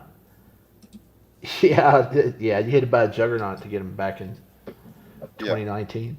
The only release of him that I knew of that he was a single release was a really weird one where it was like a one-piece kind of thing where it was like from his neck all the way down to his feet was like a one-piece suit, and his arms were exposed. And he had a beard. Like I know. I didn't understand that one. I know what it is. It's the red and white costume. The red and white. No, here. Where his the Outback he has that here. white stripe. This I think this is the one they were talking about. Wasn't this the Outback look? Oh, well, that's just him without a shirt. Yeah, that's what I was saying. Why? Well, I think the red and white outfit would be more of a. Yeah, I'd go with the red and white. Customs anyway. That look pretty. Yeah, the red and white outfit's a lot different than that. That they should go for that one instead. Well, there's also when they had the Phoenix Force that was split amongst 5 characters. That look was pretty cool too. Yeah, those are pretty badass. There's still a bunch of versions they could do. That's for sure. Now, question: Is this Colossus, the astonishing X-Men Colossus? Is it actually Peter? Or is it his brother? Or was his brother in? No, it's Peter. This is one okay, because they had his brother be Colossus for a while somehow. I don't know if it was Ultimate X-Men or Astonishing, or because I didn't read at that time. So I mean, yeah, I don't remember him having a brother that was posing as him. I don't remember that. Yeah, he had his and sister, which is Magic, but yeah. Yeah, I would like one that's closer to these proportions, like the Art Adams with the classic look. That would be great. Yeah. That's what we need. Make it happen, Hasbro, you sons of bitches. Yeah. But yeah, hey, Tommy, thanks for all the help with the pictures. I'm going to try to get it set up better next time. I have a lot of stuff. I'm sorry I put all that on you tonight at the last minute. He got so upset he left. Oh. I'm kidding. Man. You're muted if you are there, unless maybe you had to step away for a sec. But I could jump into something as well here. So yeah, since we are sitting here, and we did say some thank yous before, I want to play a thank you. So here is something that superfan Adam Shawhan hooked me up with here. So. Oh yeah. Give a big shout out to my friend, superfan Adam Shawhan. He just gave me a box full of cool stuff. This is some of what he had gotten me. Really, really nice. The black and white one. Buddy, thank you so much. That is killer. The Scarecrow piece looks pretty cool too. I might actually do like a repaint over this one because it actually does look pretty nice. I haven't really seen this one in person. Well, not a really good look at him anyway. But really cool. The Wonder Woman, that is killer. Dude, Adam, you're incredible, dude. Wow. And a couple books too. This one I actually have an art piece in. I might have to show that one off. And this is a book from our buddy Kai. So thank you for getting me a copy of that. Yeah, really curious. I want to check that one out too. But Adam, thanks so much, buddy. Merry Christmas. Hey everybody, this is That was some good stuff. And after I opened it again, I realized I cannot show that piece because there's drug use and prostitutes all around the character of Cecil. So I forgot I can't show that one off. But if you go on Twitter, maybe I'll post it up over there. And you're very welcome, Shifty. I'm sorry I had to mute my mic because I had to feed the pig. So. Oh, that's fine. It's fine. The pig's got to eat. Hey man, they were causing a ruckus. They were telling them, "Feed us now, or we're gonna screech so loud you won't be able to stream." You're damn right. Adam, did you have anything you wanted to show? Well, first off, you're welcome, Vinnie. Yeah, I'm ready whenever, man. Yeah, go for it, man.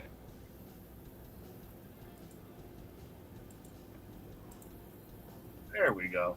So there's from last week, of course, just because it's just a nice shot to start with. And then you just got Batman hitting Captain America in the nuts as he's getting his arms. I mean, like, as if getting your arms ripped off ain't bad enough. He's getting hit right in the nuts. What an asshole Batman is, right? Dude, I'm telling you, you need to find a Superman belt with an S on it so you can have the ASS, and that would look so sweet. Right. And see, Lulu's just like, what are you talking about? Yeah. What are you talking about? And then Tollback decided to give them. He added that because I thought that was pretty cool to throw in. And then we've got the little one here that's just deciding is his sisters are getting clean to bite his mom because why not? They are German, after all, folks. Oh. So here we have an addition from last week. And it's the same Captain America that Vinnie had done the shadowing on, but I kind of posed mine with the other Captain Americas, and so we've got a Cap, and Venom. So yeah, here we go. They look great together.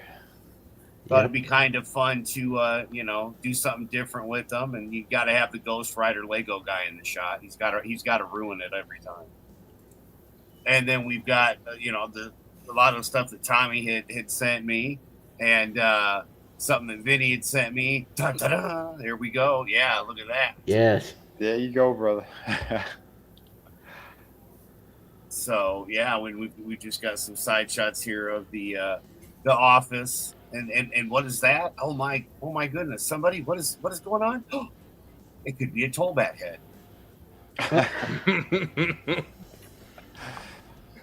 That was the after YouTube shot. Yes, after. But that's what's behind me. That's how the setup is now, where we've got figures on top of figures, under figures, over figures. They're everywhere. Over the river and through the woods. Yeah, and then we have, through the woods. You could still get that if you go to VinnieArt.com. Yes, you can. Wow. Which I just gave a copy as a Christmas present, as you know, Vinny. So that was really cool. That's right. And we'll get it'll get kind of getting there. There's just a couple more shots. Got the cards going and.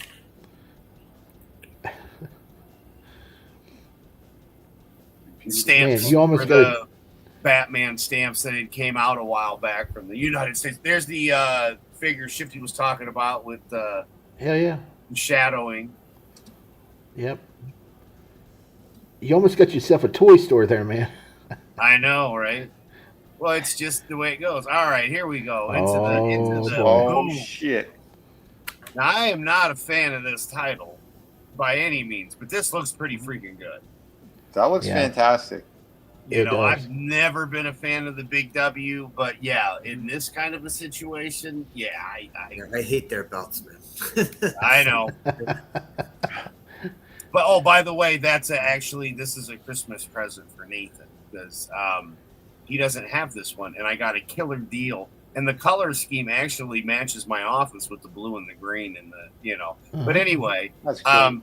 Survivor Series. It was when they were in Canada in 2024. I got a killer deal. So yeah. And then here is my collection, of course. Those I love, man. Yeah. And there's a new one here in the middle.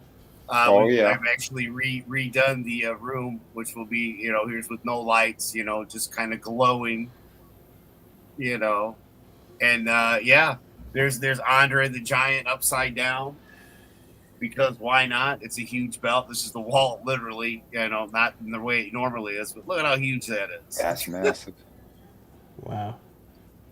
Dude. 2 figures. It's like, it's a 2-figure belt. Mm-hmm. Nice. But so I've got the Kane belt, and then you've got the Undertaker, and then the Brothers of Destruction belt, of course, with Andre. That's how the wall's supposed to look. And then there it is, kind of badass, right? Oh, very. Yeah. When it's turned the other way. So, and especially with the McFarlane belt there, the Mankind belt and the Kane belt, because those are the same, but the WW one's the block version, one's the scratch version. Mm-hmm. And again, I ended up finishing this off because actually Stone Cold Steve Austin held all 3 of those belts. He was the last to have the Winged Eagle, the first to have the blue Big Eagle, which he lost to Kane, and then of course it went from that to the scratched emblem like McFarlane's, and then from there, I think the story was one of the sides popped him or something, so he got the 316 belt done. And then here's the door shut with all the belts that I've got all in line, My God. The way it Wow. should be. Yeah, it's a lot of wrestling stuff in here, man. And there it Holy is shit, yeah. sideways because I don't know. I think it's kind of fun. Those are Wow. insane, man. And yeah, there Wow. you go. Look at that. So a lot clearer with the W's and the scratch W. And I just really, normally it would not be, of course, red. It would be blue. But with it being Kane, it should have been him that got the blue belt because he was one of the only two. But, Brothers of Destruction, again, with the copper plates look really good. The two-tone belt with the Andre. Again, everybody together with Kurt Angle as well. All signature series, very well stacked. And again, just with the lighting and everything. Yeah, I don't know. It's one of those things. I've waited a while, and there it is. Boom, with the $1 million belt. Look at that. Look at that. Yeah, $1 million belt is fantastic. Get any better than that, does it? I mean, but yeah, so he's going to get that and be very, very surprised. And again, I'm surprised, but not. You can actually remove the Survivor Series plates and put a nameplate in place. That is cool. And that is kind of cool because I wasn't sure if they do that, but yeah, it's kind of nice because with it being Cena's last run, and that was Nathan's favorite wrestler, I might try to get him the plates that say Cena on them and then move the other ones off. Oh, yeah. But yeah, and there's the W belt, it came with mine, like the old WWF, got a little bit of, man, there's a lot of Vinnie art in that shot in there. Great stuff, man. Like I purposely did it, like for some reason, somehow, like, man, it was almost like I planned. Well, the frame up of all those cool figures in the art, I mean, like, that's a beautiful thing. It works though, right? Yeah, it does. And by the way, since we were talking about all that Colossus stuff before, I do have it's a quick review, but this one's pretty killer, and there's a bit of a custom here. So let me show this one. This is Vinnie art, formerly designer with McFarlane Toys, and I wanted to do a quick review on Age of Apocalypse Colossus. So I had gotten part of this from, again, an older figure. Got it on discount recently, well, kind of recently. And I like the base body. So I went to go look for pieces of this guy online and ended up finding a full custom one instead. Now, this my is pretty damn killer. So we have just this head is actually from the Deadpool figure, which I'll show you guys a comparison. They're both really great Colossus figures. I do like them both. I got it off someone on eBay. He trimmed down the boots, like he ripped off the plastic parts and then gave him pants. Obviously, he clipped off the yellow on the belt, which you see up here, this part. And he actually went over this with another kind of silver paint. So all in all, like, that is pretty damn killer. Very nice. I dig it a lot. Like I said, the alternate head that came with the Colossus figure from the Deadpool wave. Again, you could swap either head if you want. Doesn't really matter. But both are very nice. And I do love this custom. His articulation, everything is still really fantastic on this. The difference is that the knee pads, like if I took the pants off, you'd see how they were pulled out because there was a big piece that was like pinned and glued, and it came up, the knee pad came up pretty high too. But if I wanted to, I could just pop off these arms, put them on this one, but I wouldn't need new legs for this dude if I wanted to make the Age of Apocalypse Colossus. Obviously do that, no problem whatsoever. But yeah, there is he's missing his arms now. But I do like the options there. And this upper torso, how they did it was really nice. The only thing was, if it was like the diaphragm cut, that would be even better. But like the shape of this, it has the proper V shape that you want out of your characters. Yes, it has the exaggerated muscles, but I think it looks fantastic. Really phenomenal. This is an awesome base. Yeah. This is an awesome base. If you wanted to do, like I said, your own custom, pretty good. Like I said, you might have to do a workaround with the legs like this guy did. And yeah, these are like cloth pants, articulation still all there. So if you did like this, please remember to hit like and subscribe. Continue following Why is it flipping my out? channel. Gonna have more artwork and Oh, things shit. coming up soon. Way to go, We have a YouTube. fantastic comic book series. Working on the second issue. It's almost complete. So about the end of January, look This is for the first that. time I'm I'm watching running it. my campaign Oh, on Indiegogo. Hello, everyone. This is Vinnie Art, formerly I'm gonna have designed to by read McFarlane Toys. this thing. And I wanted to do a quick. So Overall, how much are we looking at? How much are we this looking guy at to shipped- get all the pieces? All the pieces, the arms. One of the arms is very expensive. That's why I'm like, Oh. I'm like, what the hell's going on here? The one that comes with Iceman is very expensive, but so I figured, yeah, let me see what else we got. And I found this guy. This guy shipped and everything for like around 30 to 35. But No he way. Had, yes, way. But he had the other head. He had the head that had the red mask on it. So when I got That's it, I'm a like, great oh, deal. I'll just use the extra head that I had from the Deadpool one, and then bam.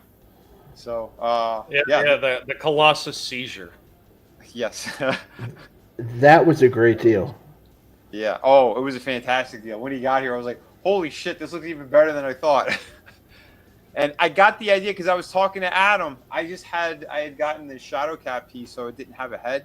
And while we were talking, I took off like the yellow suspender thing or whatever, and I popped the other head, and I went, that actually looks really good.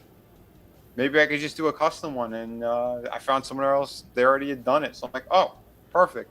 And it's way cheaper because like each of those limbs alone, they're between 10 to 15 plus shipping. So like, he's expensive. And a lot of people, if they're selling him together, he's usually around like 80 to $100. I'm like, I'm not spending that much. And No. that's a fucking waste. But 30 to That's a 35 great ship, score. perfect. You got a hell of a deal right there. That's awesome. Yeah, this was a really cool piece, but apparently I'm gonna have to re-upload the whole damn thing. So It's a good figure, though. I mean, again, like I made the Frank Castle version, just because that was the extra head that I had. yeah, the body's solid. Oh, you're still Okay. muted, Slasher. Sorry. It's all good. I don't think I'm gonna put the stickers on it. I don't particularly like that design, so I think I might just leave it. That's a nice Hey, looking you ring, can- though. Maybe find some other stickers. I don't know. Oh yeah. What I would do is I would get some magnets and put them on each side, and then you can make your custom ones, and you can just put them on each Oh side. yeah. You know. Magnets? Yeah, if you put magnets on there. It's no metal. Well, no, but you could get some magnets and glue them to the side, and then somehow get like metal, Like a poster board or something. And I get, just like, want something to set Yeah. up my all the figures I have in here. I was trying to set up my camera before. I have another camera. I was trying to set it up so I could have an overhead view of it, but the camera wasn't working. But That looks nice. great, though. this is cool though because there's foot pegs on the ropes. Oh, sweet. I didn't know But that. you know what's weird though? The old Hasbro ring, I swear that was bigger than that one, and that they had smaller It looks figures. like the same size actually. Oh, really? I remember that Hasbro ring for the much smaller Yeah, figures. That was a nice ring.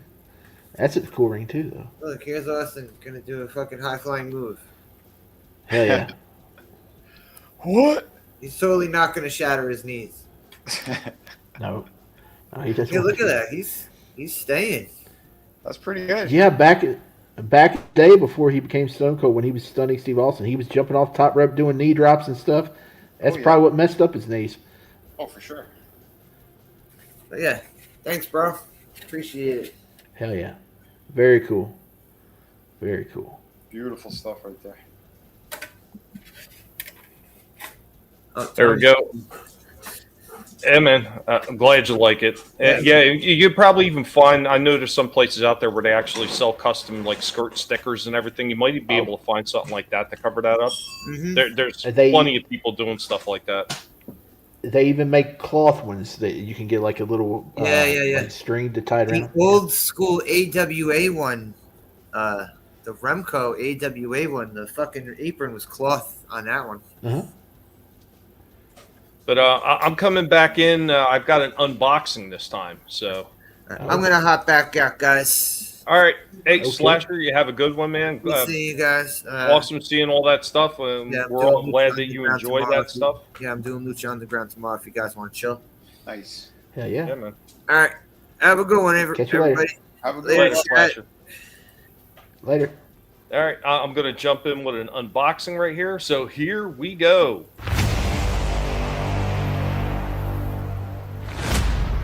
Zooming in on the biggest and happiest face in the collective. Right, Indy?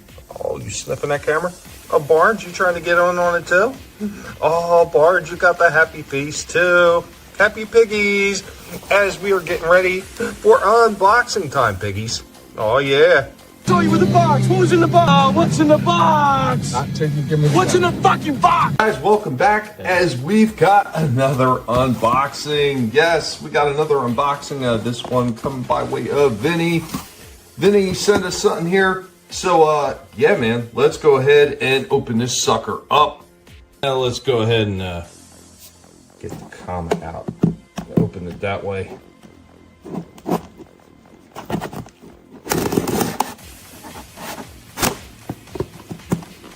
Try to find a new, interesting way to open up these packages. There we go.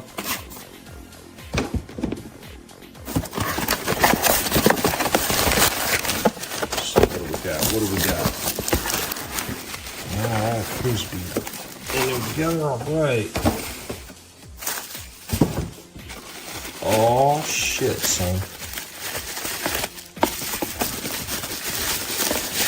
We got G.I. Joe.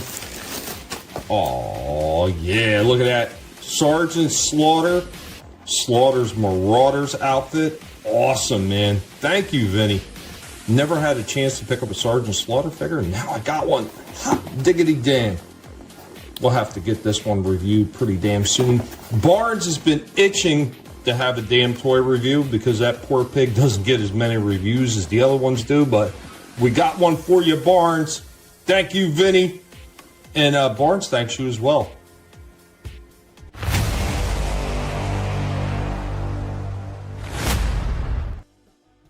You're welcome, maggot. Thank you, man. I did think it was kind of odd that they changed Slaughter's Marauders to Mad Marauders. I wonder if that had something to do with licensing with the name. Oh, maybe. That's definitely possible. Yeah, man, it is a great figure. The one with the blue pants? Say that again? It's the one with the blue shirt. Okay, because I just lagged out for some reason and I didn't even see the video. Yeah. Oh, yeah. It was the one that he's got the duffel bag and all that, and the punch and the boxing gloves. Yeah. Nice. The one that I found another one, and I'm like, oh, perfect, because like it was gonna go to Tommy regardless, but I'm like, oh, I found another one. Okay, I'm definitely keeping one. I didn't find any. That's awesome, man. Like I never had a chance to pick up a Slaughter, and that would have been my definitive one anyway. So yeah, pigs took apart. I had to break out the comma for that one. I wanted it to go like kind of like a old school like G.I. Joe, some kind of big weapon to open that box. And yeah, that was killer. I'm like, be careful, don't cut yourself. Not me. No, see, now if that was my mother, she had a fear because she cut her finger one time when she was preparing a meal. And every time I'd lick a butter knife, she'd, oh my God, you gotta cut your tongue off! And I just keep licking the butter knife anyway, just to drive her fucking mad. But I'm coming back this time with a Pigmation, guys. This one is not quite as long as I wanted. I was kind of like pressed for time with these figures because unfortunately they weren't standing up quite as well as I hoped. But I think what I got here was kind of funny enough. Not quite to my satisfaction, but I hope you guys enjoy this Pigmation, and it will lead right into the review. We are the Guinea Pig Collective. All will be assimilated. Resistance is futile.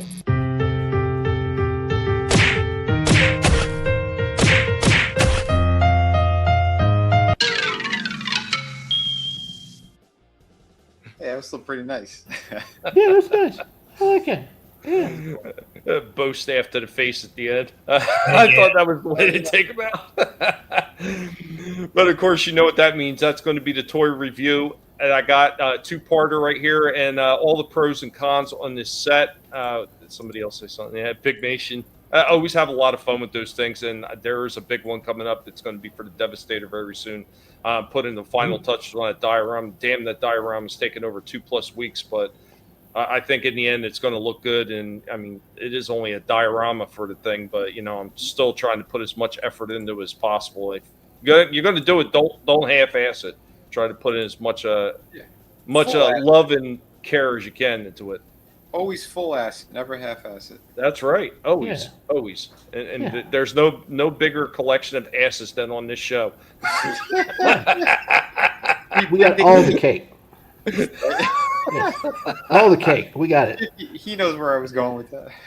General Bakery over here. We got a bakery over here. Hostess ain't got shit on us. But okay, I'm going to get into this review. Overall, I think it's a pretty cool set. But guys, let me know what you think about this one.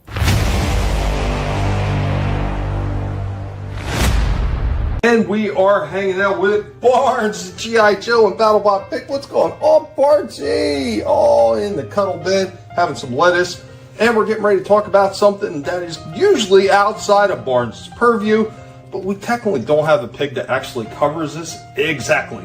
So, from Nickelodeon and Playmate, Teenage Mutant Ninja Turtles, we have the 1988 remastered 6-pack. The classic designed figures, but with articulation.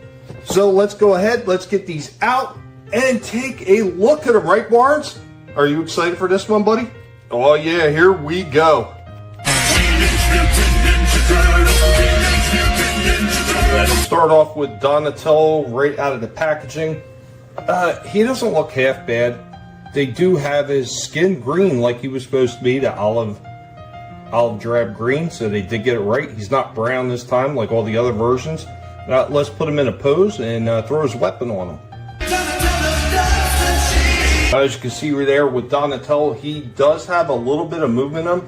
There is no actual rockers at the feet, they just have turn at the ankles, but he's got decent movement in the knees and up in the legs and in the arms and everything, so there's some decent movement, and of course there's weapon storage on his back. And if you play around with him, you can absolutely get him balanced, even though there's no rockers in the feet. He balances fairly well. And here we go with Mikey in a static pose. We're just going to skip right to, yes, he has weapon storage on the back. But there you go with the detailing on Mikey. Looking very true to the original Turtle toy with a little more articulation. We'll put him in a pose as well. And there we go with Mikey striking pose with his chucks. I just threw a couple of bread ties on there to kind of stretch the chucks out a little bit so you can get a little bit more of an action pose out of those chucks.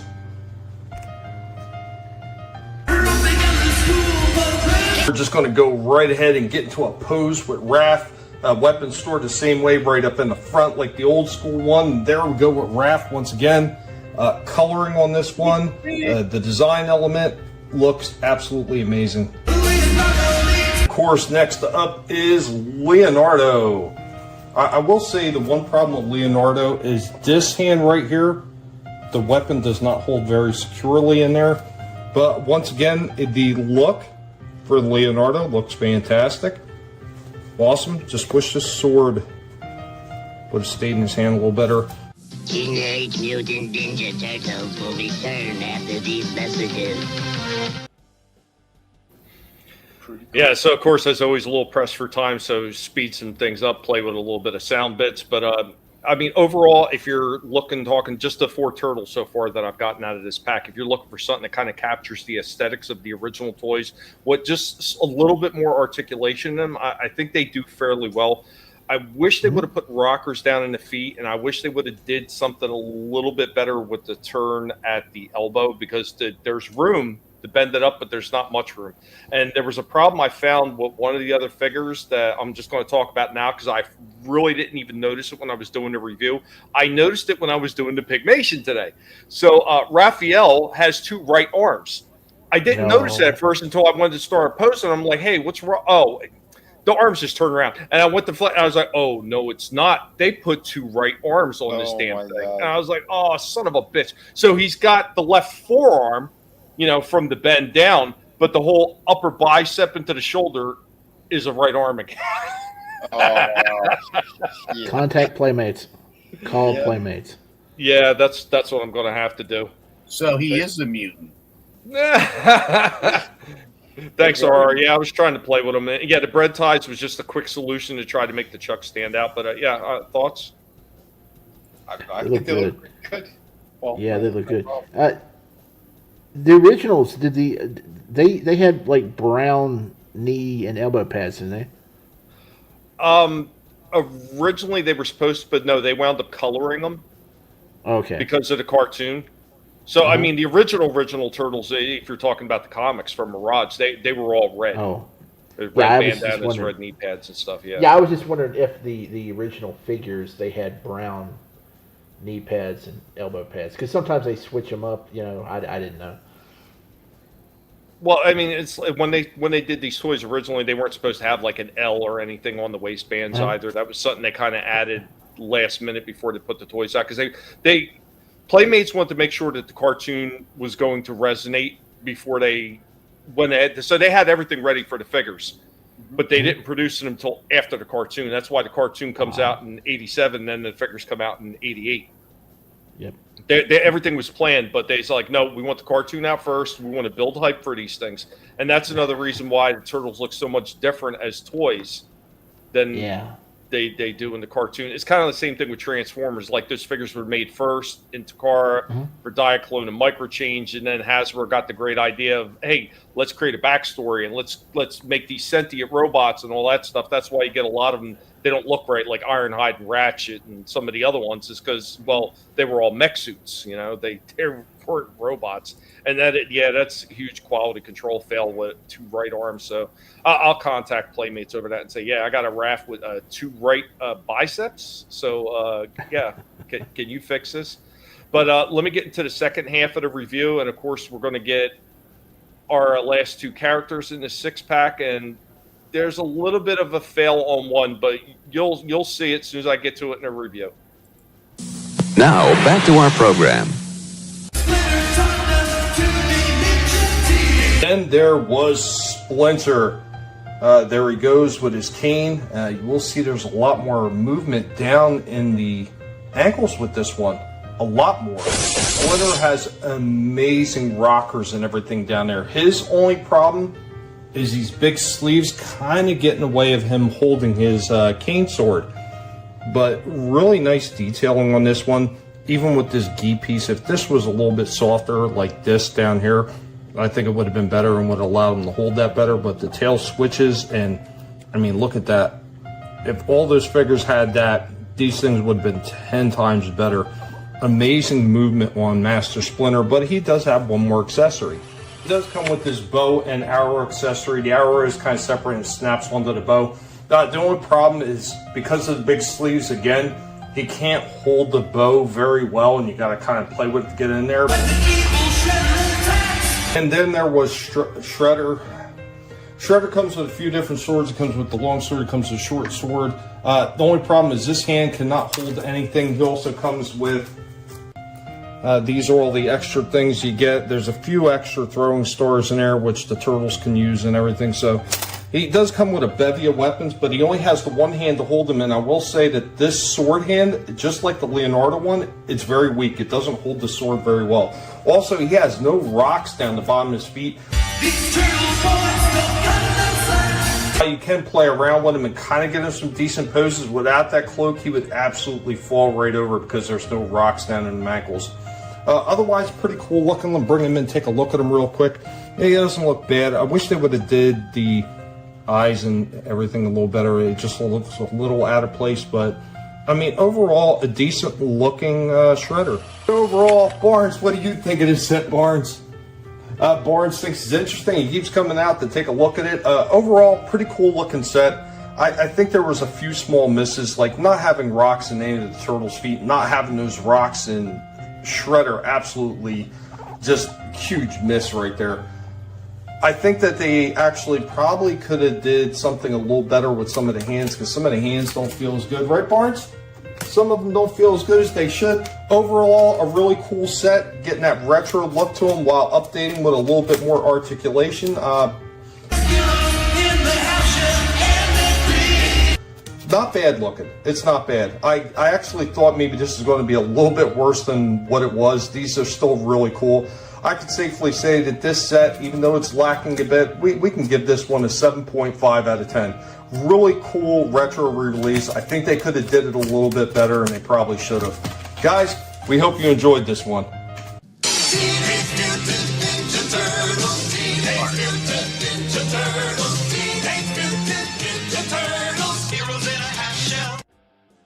Turtle power. Somebody's got to finish it. Yeah. Barnes is like, F this shit, I'm out of here. Yeah, at the end, he's like, had enough. Yeah, RR, you are right. Barnes said more lettuce for the full review. Yeah, Barnes ran out of patience at the end, and he was kind of Shredder attack, and Barnes like just come flying out at him. It was hilarious. Yeah, no, Barnes was upset. He wanted those freaking ankle rockers.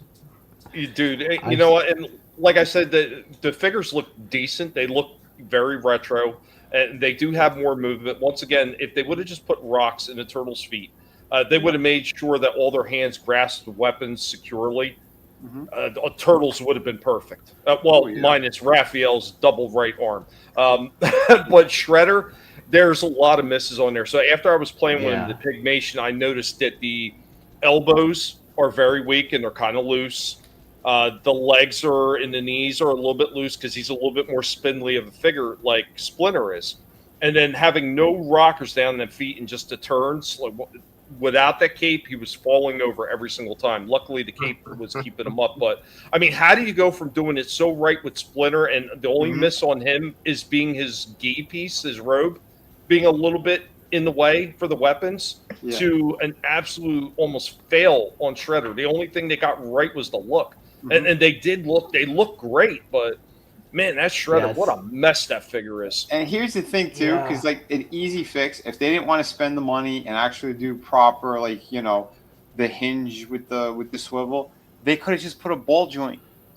Yep. Put a ball joint for the ankle, so you have a solid piece of plastic that goes like from the shin part down, and then you just have the foot that pegs it, that, you know, pops right into it, and then you have full motion.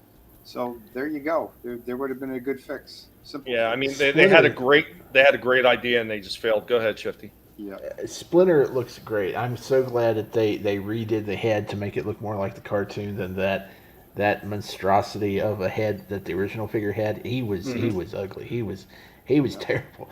Shredder, you know, since they took liberties with Splinter, I would have added a bit more color to Splinter, maybe some gray accents to the blue, like where the blades are, maybe add some gray to it there. And I maybe would have gave him a purple shirt there because, you know, I think they could have took some liberties with it. Well, I mean, they were trying to go more for the classic look, so I don't fault them on that. But at least it could have been removable. The swords, right? Yeah. It should have been both hands. Yeah, agreed. It's still nice. The set's still really good looking. Well, you know what? And overall, even though it's technically a little pricey at about $50 for the set, you know, dude, you're talking about 6 figures, so that means they're less than $10 a figure. And even the classic line was more than $10 a figure. They were like what, $12, almost $13 a figure. Yeah. And if you get it at Target during one of them sales, I mean, it's even cheaper. Oh, yeah. Well, that's what I did. I got mine with a Target sale, so I didn't even pay $50. I paid less. So it was, I was almost paying $5 a figure at that point. Hey, that's a win. Yeah, it is. Soya coming in with the animal trading. Give it a 7.5 pigs out of 10. 10 goats, 10 ducks, 5 chickens, and 7.5 toes for the pigs to nibble on. And he says he gives that pun a 9 out of 10. I'm sorry, go ahead, Vinnie. What I said, and a partridge in a pear tree. Damn right. But I thought that was fun. Now we're gonna hit a very short commercial break, and then guys, if you got something else to show off, by all means, take it away after this commercial break. I know you got stuff. All right, here we go.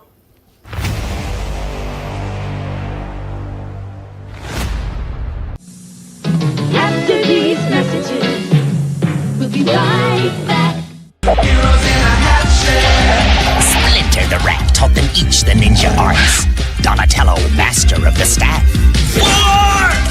Leonardo, the katana blade. My goodness. Raphael, the Don't sleeve. throw this at home, kids! And Michelangelo, the nunchakus. Radical! And master of the willing pizza. Hey, who had the pepperoni and ice cream? Teenage Mutant Ninja Turtles. From Playmates. Teenage Mutant Ninja Turtles. Heroes in a half shell. Splinter the Rat, leader of the Turtles, taught them each the ninja arts. Now he must face something far more deadly. The Shredder, leader of the Foot Clan and sworn enemy of the Turtles. It feels so good to be so bad. How can a good rat avoid a bad cut-up? Teenage Mutant Ninja Turtles. From Playmates. Teenage Mutant Ninja Turtles. Heroes in a half shell. They learned the ninja arts from their master, the rat, and now these four green guys can really kick back. The Shredder, sworn enemy of the Turtles. It feels so good to be so bad. With his henchmen, the dreaded foot soldiers, the mutants Bebop and Rocksteady. What do I do with them? Destroy them! All one turtle soup. Ninja Turtles. From Playmates. What's going on here? It's the Turtles giving the old foot soldiers the boot with their latest invention, the cheapskate. Well, dude's on a roll. And look, in the sky, it's a bird, it's a jet.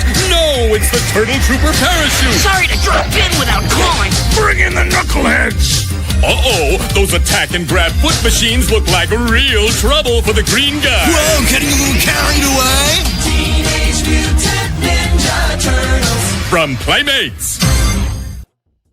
Now, back to our program. I forgot how racist that music was. I forgot all about it, man. Wow. Wow. Oriental. Dude, I recorded a whole bunch of different turtle commercials, and some of the stuff I had no clue that they made whatsoever. I'll be showing off one of them either next week or the week after, but there's one crossover with a comic book franchise that I had no clue they did. I was like, wow, when the hell did they do this? It was sometime in the late 90s when the original line ended. Was it Toxic? Nope. Huh. Give those puns a 9 out of 10. Awesome. That would have been a no-brainer if you did Toxic Avenger shit.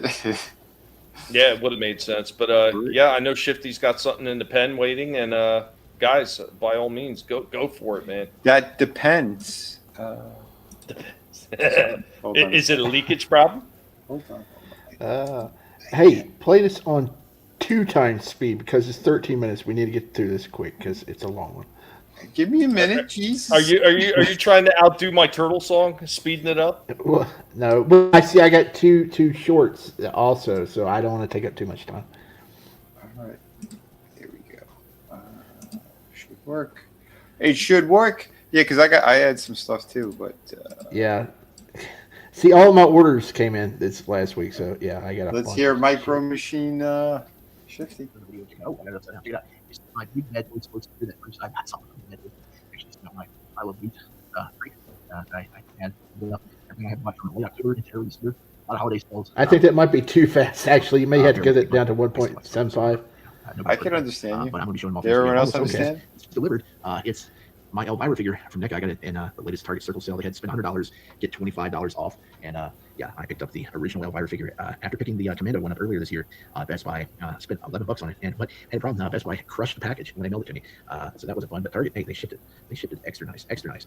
Great condition on that box. I had to break her out because too much glare on that plastic. You couldn't, with the black dress and stuff, it just wasn't showing up on camera. But check it out, beautiful figure. I think this might be a reproduction of the original figure because I think I may be wrong about this, but I think the original one had a removable head.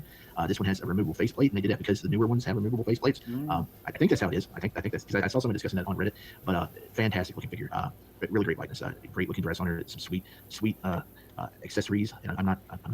That's not innuendo. That's a sweet skull up there and candlestick. And you got the extra face and stuff. But yeah, that looks even better than the Commando version. I'm glad to get this one in my collection. It's sold out at several outlets in the past, and I never got my hands on her. And yeah, well, I'm never going to get my hands on her, but I got my hands on the figure, so that's good enough for me. Yeah. So hey, let's keep the NECA ball rolling with the first in my I slowed down a bit. Pickups. It's Earl Sinclair. Dinosaurs. I almost got I hate the baby this. on the show, so I'm not getting that figure, so don't ask. But let me move Elvira out of the way here. But this He's figure, awesome. man, I like the character, and I saw him at Walmart when he first came out. They had it, and it was like $36, and I was like, nope, can't afford that. And I wasn't really collecting at the time when this came out, so I definitely wasn't going to pick it up then. But man, now, yeah, I got it for $21. If he had shown up in my Ross, I could have got it for $18, but my Ross kind of sucks on what they get in. But he looks fantastic. I got a lot of great accessories with the beer cans, a mug, a lot of extra hands, got a hat.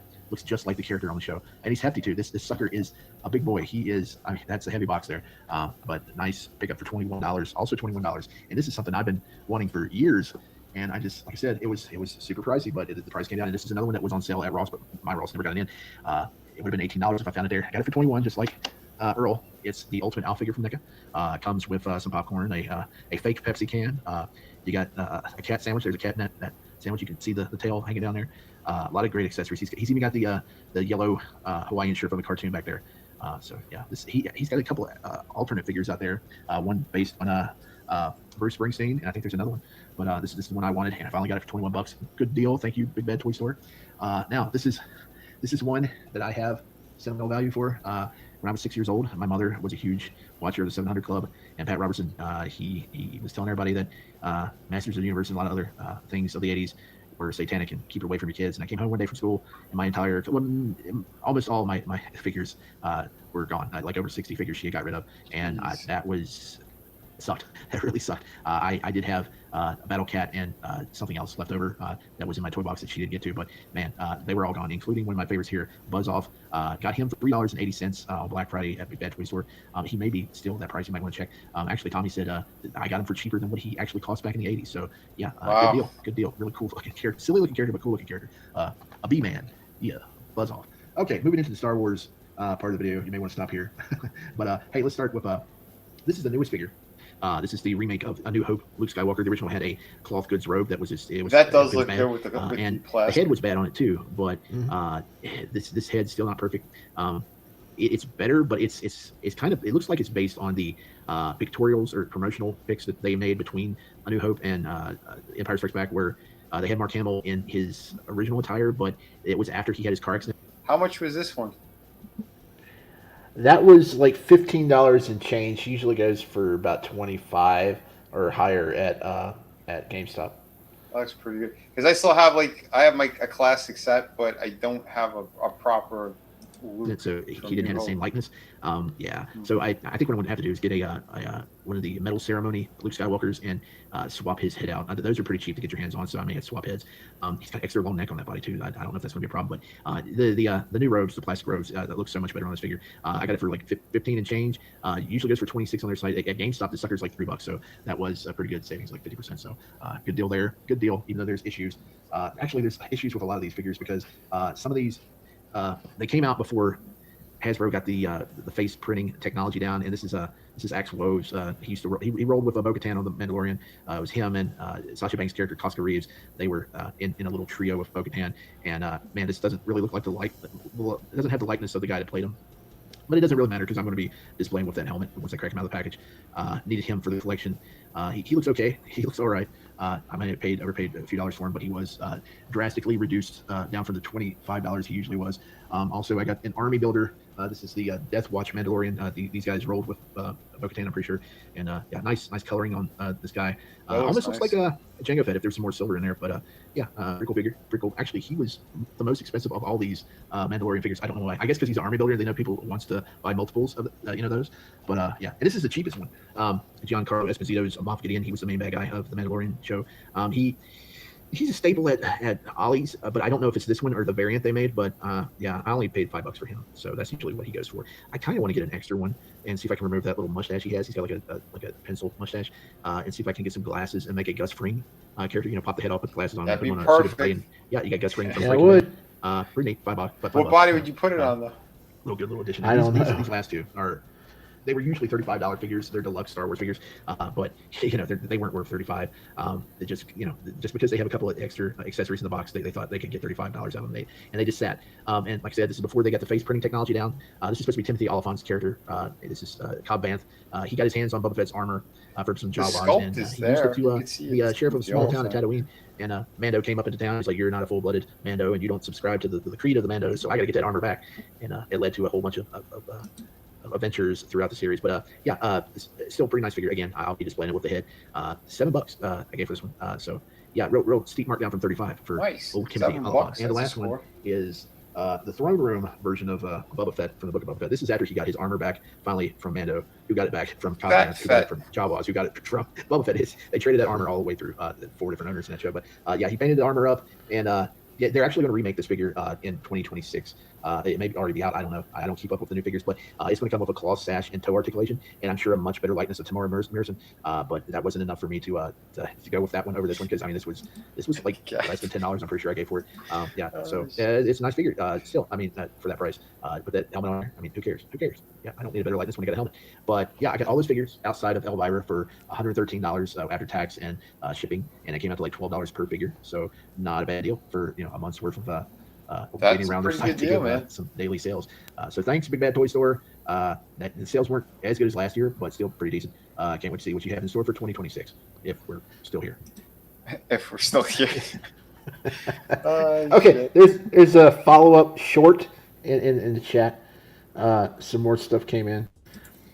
Some really good deals right there. I mean, once again, I don't get anything really the Black Series. I mean, there's been a whole whopping 2 figures that I've ever picked up, and both of them I got on the super dirt cheap, one being Jackson from the original Marvel Comics that they poorly did, and then the other one was the Dengar one, and like I'd gotten that one so dirt cheap at Ollie's, it was like, they're not getting anything out of this, to scroll.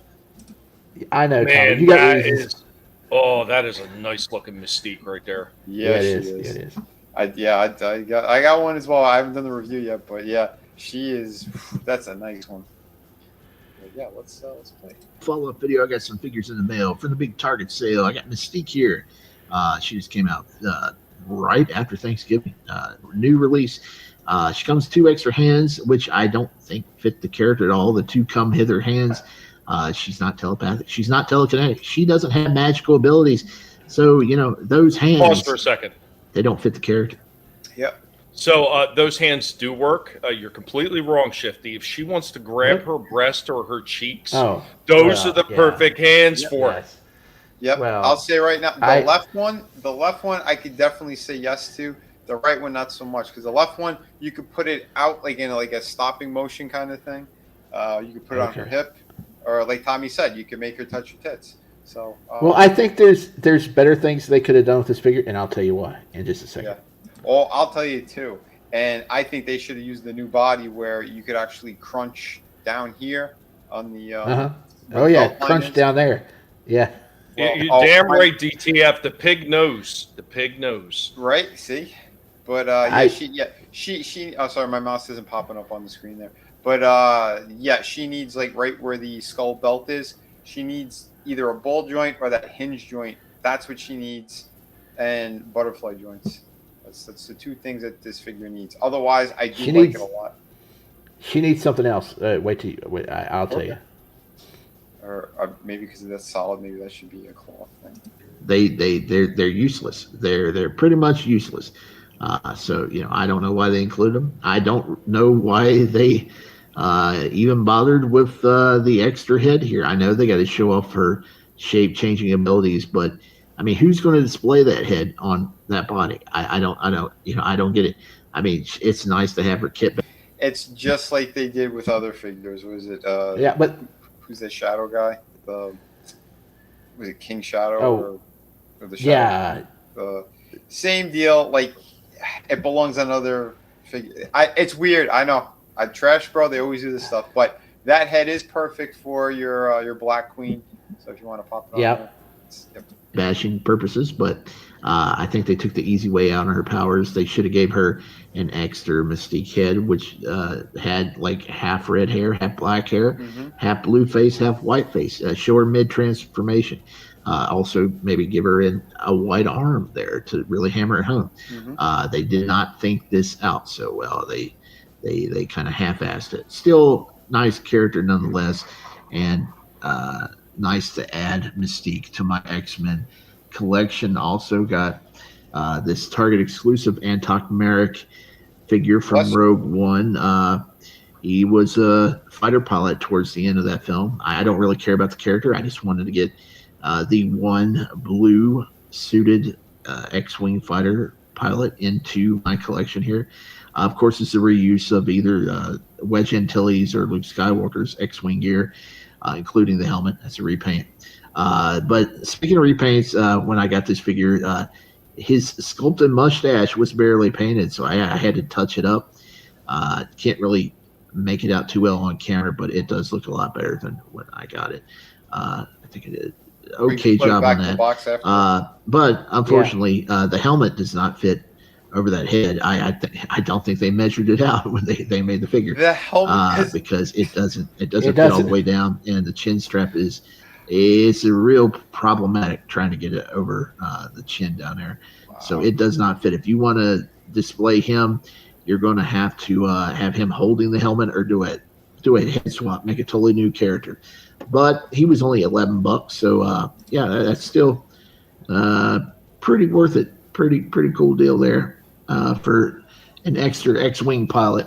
But I got those two figures. The Elvira figure I showed off in the last video, and I got 2 WWE Legends coming next month. Brand new Legends that they'll be released in January. So I got those coming up to show. But hey, Target Circle coming through again on the cool deals. Nice. Very nice. Yeah, and that Mystique figure, though, I mean, minus the garbage head. Like, even if they would have put a secondary head where she had a big, goofy, like, smile or something on her face, I think would have been better than putting that in there. I agree, and that's the thing. I've had this discussion before, and I said, when you're going to put these kind of things in there where you're going to do alternate heads, make it another expression. It would only add to the playability of these things, the posability of them. Because how many times have we seen, like, Wolverine, he's got the same stupid face on all the time, just a little bit of a gritting teeth. Why not an open mouth? Why not, like, looking to the, more of a exaggerated kind of thing?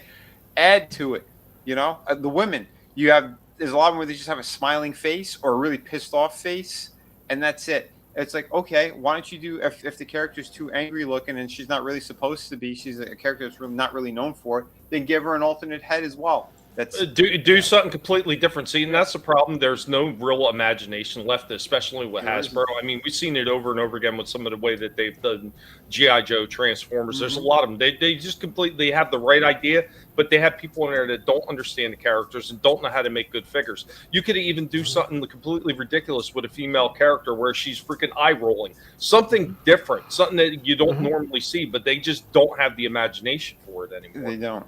Or the proper execution, but they also want to save every little bit that they could.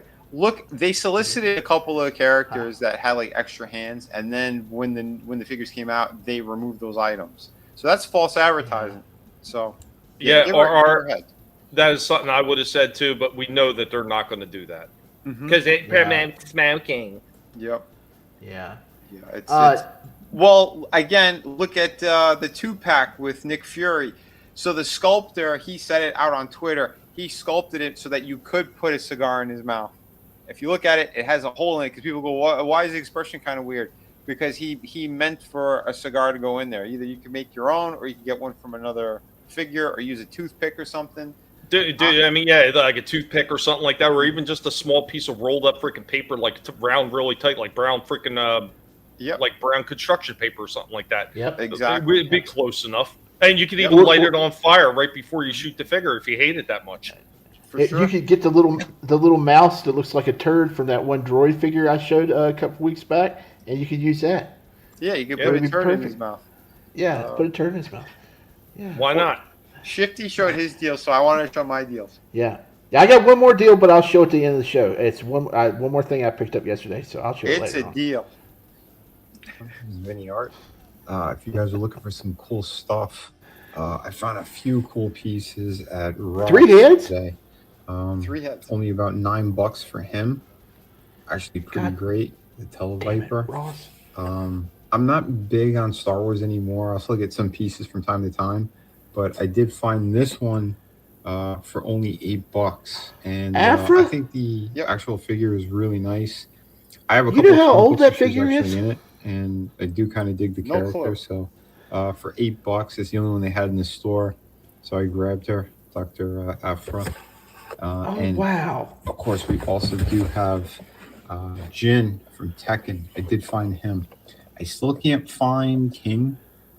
but hopefully soon. I'll check another Ross, but yeah, these things are out right now. I like that they keep getting new batches of stuff before Christmas. So if you're all looking for some awesome figures, we have a few cool ones here. So happy hunting, guys. Hey, everyone. It was a nice surprise too, because Afra, like, that's a character I am familiar with. I've read a couple of books that she was in, the comic books, and yeah, I'm like, wow, this is a pretty nice looking figure.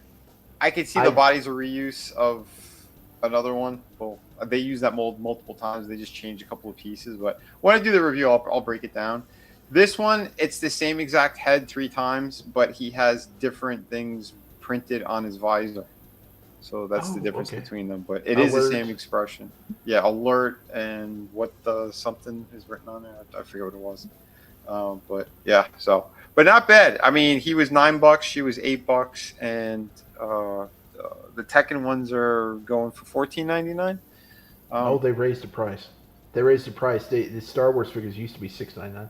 Well, there are still some. This is weird. I don't know how they're doing it. Like you said, maybe it's because of some figures are older or whatever. But they had what's the name? The one from Rogue, not from Rogue One. The Andor show, blonde. Oh, Dead Ramiro. Yeah, they have her. I think she's going for $5.99 or $6.99. Okay. And what's her face? The one from the Matrix. I guess it's the Acolyte or something. That's also Nara. like, yeah, it's like $5.99 or $6.99 as well. So I guess it's certain figures. And if it wasn't so busy in there, my brother had found something too. He found one of the, I think it's the old Upper Deck or the one of the baseball ones from the 80s. They had a figure there, and the original price sticker on it was like $80 or $90, and they were selling it for $20. What? Yeah, I don't know what the hell that was about. I should have recorded, but I didn't really have time because I was juggling shit in my hands. But he's like, "Did you see this?" I'm like, "What?" I look, I'm like, "What the fuck?" Like, it's crazy. I don't know how or why it was even in that store, but it had their price sticker on it of like an obscene amount, and then like knocked off by whatever. That's kind of surprising that they had Upper Deckers there, and they had the Alkaline line. Right? Did I get it right? I think that's the type of water there. You got to check the pH balance if it's alkaline. I don't know. But I was at Ross the other day, and they had a April O'Neil NECA figure, and I don't have none of the NECA Ninja Turtle stuff yet. So, and I was like, I could get this just for shits and giggles, but have you seen the hair on that figure? They gave her like weird highlights and stuff. You would have to totally repaint her hair. It looks terrible. Oh, you know what? That's something. Yeah, I forgot to mention during the TMNT. Adam, have a good one if you're out, buddy. Appreciate you being here. Have a good one, Adam. That was the one thing I was going to mention too. That Splinter figure with all the awesome articulation. You know where they got the basic molding for that? No. From the NECA version that they did for Eastman and Laird. The articulation is almost exactly the same. Almost. Oh, wow. It's pretty damn close. Like that was the same type of ball joints that they had down in the ankles and everything like that for the NECA Eastman and Laird. Oh no shit. But yeah, let me tell you something. Ollie's is a war zone at my store. They've got so much stuff, but it's not anything you would want though. You got to dig through it. I mean, it's crazy. Dude, it's like that in all these stores now anymore. So Ross is always a damn mess, no matter what time of the year it is. But I tried that Dee Dee's place. I did find a few things there, nothing like super, let's write home about. But they did have a few things in there that are pretty dirt cheap. I picked something up. It's going to be for somebody else for a gift. And it was from the Masters Universe cartoon series. And the figure was under $6 at Dee Dee's. Nice. But what a complete freaking disaster Dee Dee's is. It's worse than Ross. There's literally no room to move down any of those aisles. It is horrible. Wow. Yeah, it is bad. It's bad, yeah. There's a couple of them. There was one Ross where I found the original Tekken figures at, where it was so immaculate in there. The next time I went in there, it looked like a bomb hit it, and just like there were toys scattered all over the place.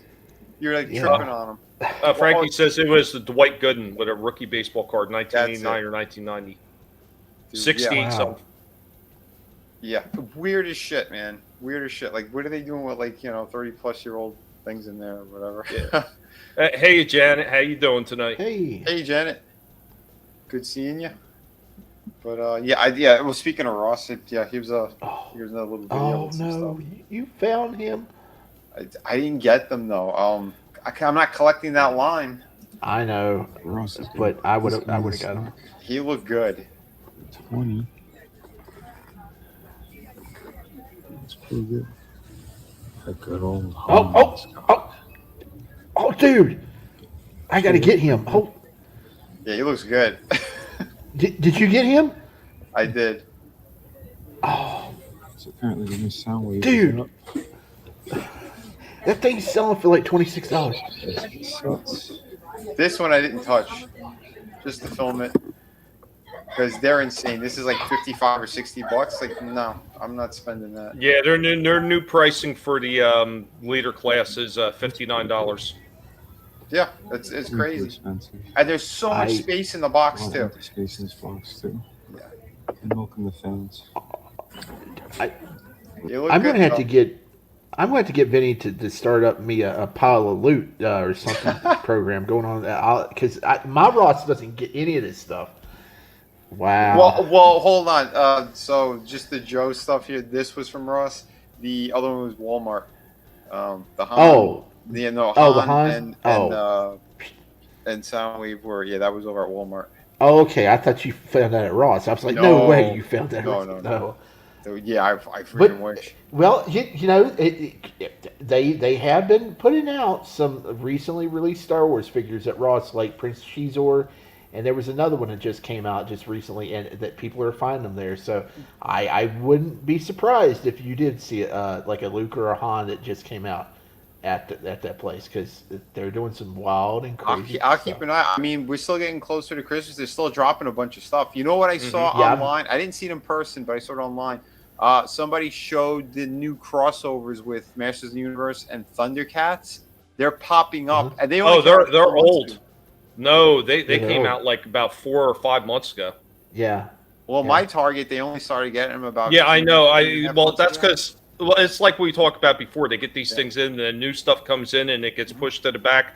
And I actually have a few stores where it's the same thing, where the shit came out months and months and months ago, and they're just getting on the shelf now. But yeah, they came out a while ago. And, they're up to wave 3 now. Yeah. Okay. Well, yeah, I think I saw someone post up the Chitara that they had. If I find her for like $5.99, I would get that. $5.99. They had it on sale at Big Bad Toy Store. I don't think it was $5.99. It was more than that. But most of those figures in those lines, they started off super hot with the Turtles of Grayskull, and I noticed at the end of Turtles of Grayskull, the quality started dipping a little bit. I don't know if they picked up any other lines, but I will say that the Godzilla crossover that they had, they definitely picked up there. So okay, I've got all of the main Thundercats. I unfortunately skipped on Battle Catman. The only thing you really need to look at is the paint quality, because some of it sometimes they're not up to snuff. And the Lion-O figure, you need to turn his package to the side and look on the left side of the package, because he's got the belt sitting behind him in the package, and you really need to see if the logo is sitting properly on it, because mine's fucked up. I need to switch that out if I ever can find another one, but I don't think I am going to find one now, because they're moving on to Wave 3, and they got a repaint of Lion-O with a different color armor. I tell you, you know what pisses me off about Mattel with a lot of these things? So they're still doing Origins line figures, but you're just not seeing them on any of the toy shelves anymore, because they're under shipping them again.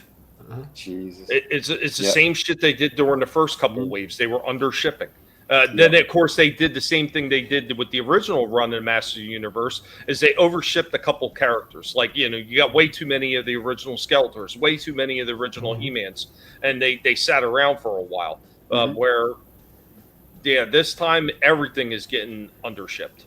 Wow. Yeah. Well, I got probably the craziest swap at Walmart. Oh, you're gonna love this one.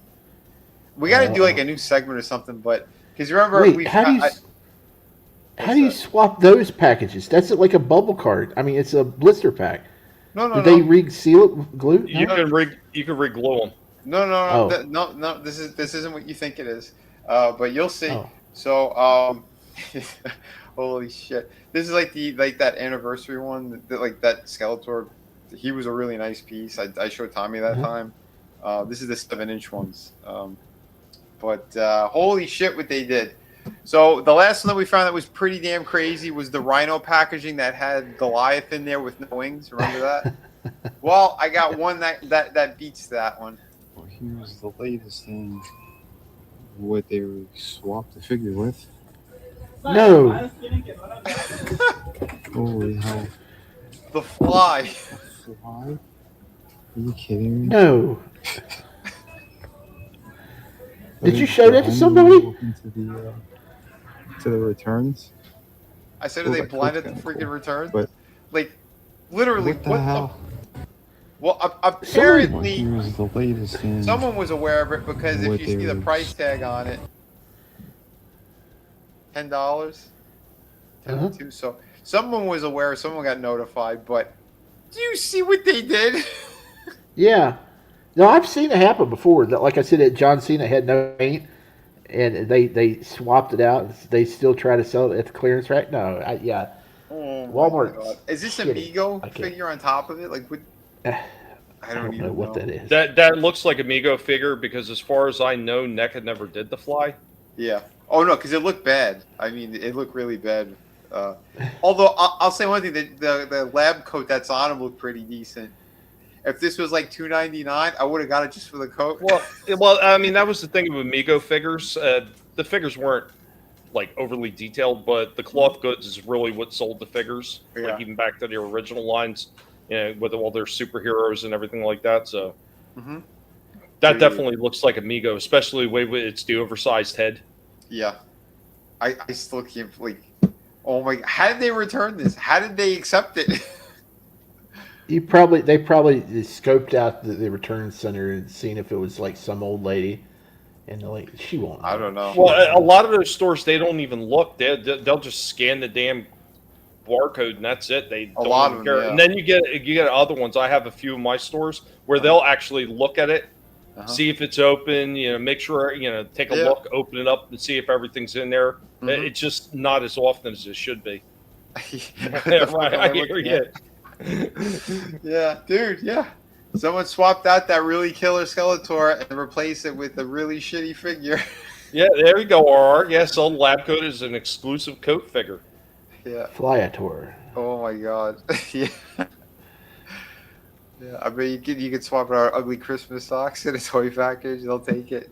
Yeah, unbelievable. I had go to the Dollar Tree and get like some of the cheap figures that are roughly around the same size and swap them out. Yeah, pretty much. Holy shit. Is this the same store that you've been finding the other repacks? This was the same one with the Rhino one, yeah. You think it's the same person? Maybe. Seems scummy enough. And then there was the other repackage where they apparently, I guess they screwed up. They had what is it, the WWE Superstar figures, and I was able to see it because the Roddy Piper. The Roddy Piper. Yeah, they tried to repaint it. Like they painted it black or something, and then I guess they went, "Oh, I fucked up." Put it back in the package, and there was crazy glue all over the stupid thing. I'm like, "You sons of bitches." Because if it was the actual regular figure, I would have gotten it. I'm a Piper fan. But... Oh my God. All right. Well, I'm coming back at you with a toy history. We haven't done it for a month. Once a month, we get into the toy origins and history. This is an old school one. So, guys, if you're old school, you're going to know this one.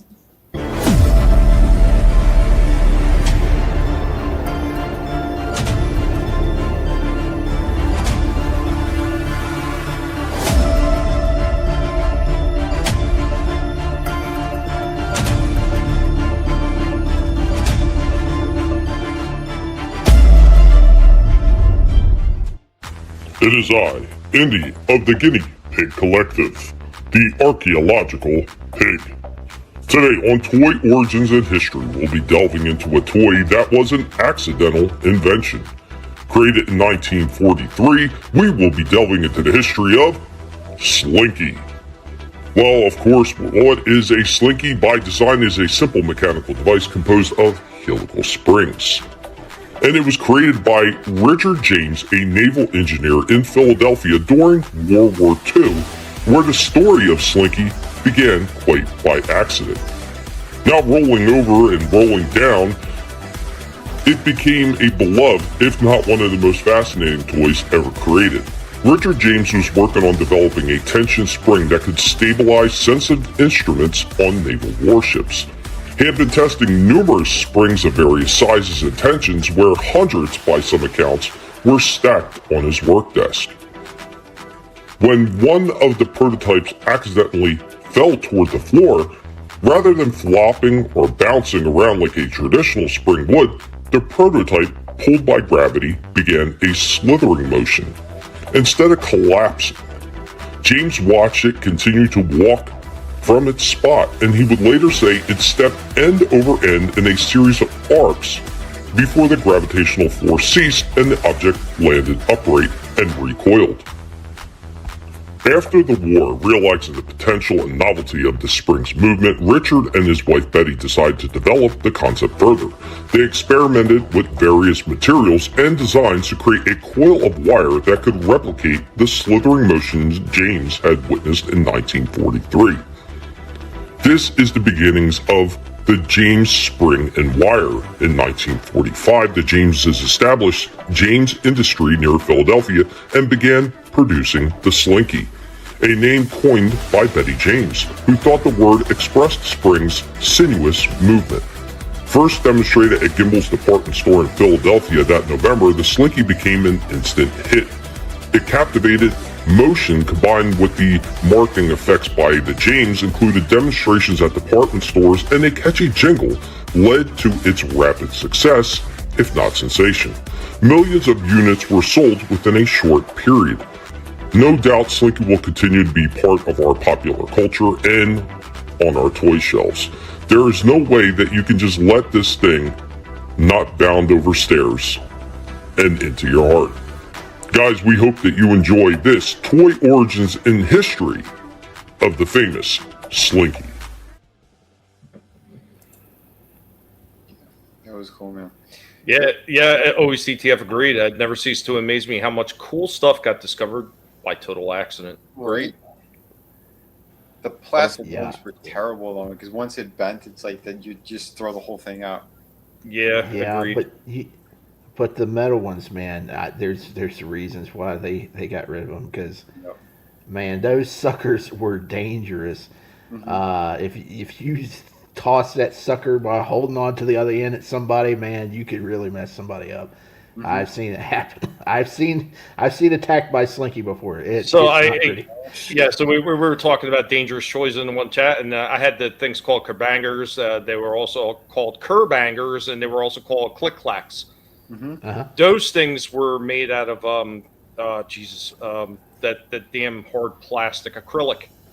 So when you got these on a big long string and you would go up and down with it, the balls would go up and down and they would start smacking really hard. Well, sometimes that clear acrylic plastic, sometimes it was colored, it would shatter and explode and kids would get hurt. But that was all the fun, man. The danger was the best part of those toys. I'm sorry. The scientist who invented that, he was playing with himself and his balls were, never mind.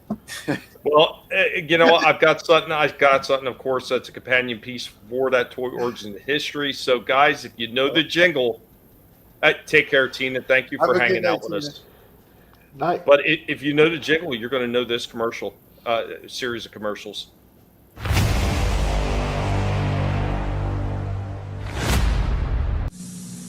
After these messages, we'll be right back.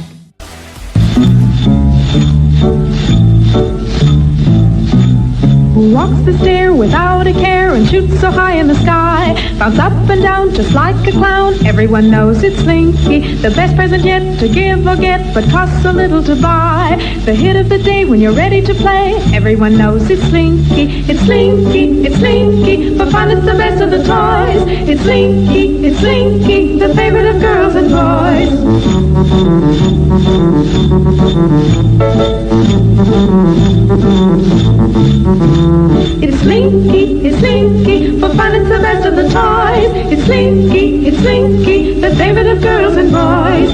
Everyone wants a Slinky. You ought to get a Slinky. What walks downstairs alone or in pairs and makes the happiest sound? Everyone knows it's Slinky. It's Slinky. It's Slinky. For fun, it's a wonderful toy. It's Slinky. It's Slinky. It's fun for a girl and a boy.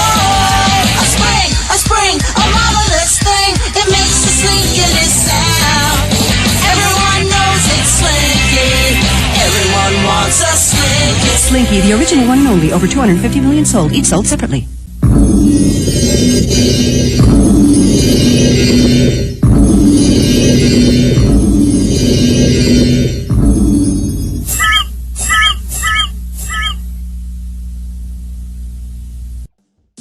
Now, back to our program.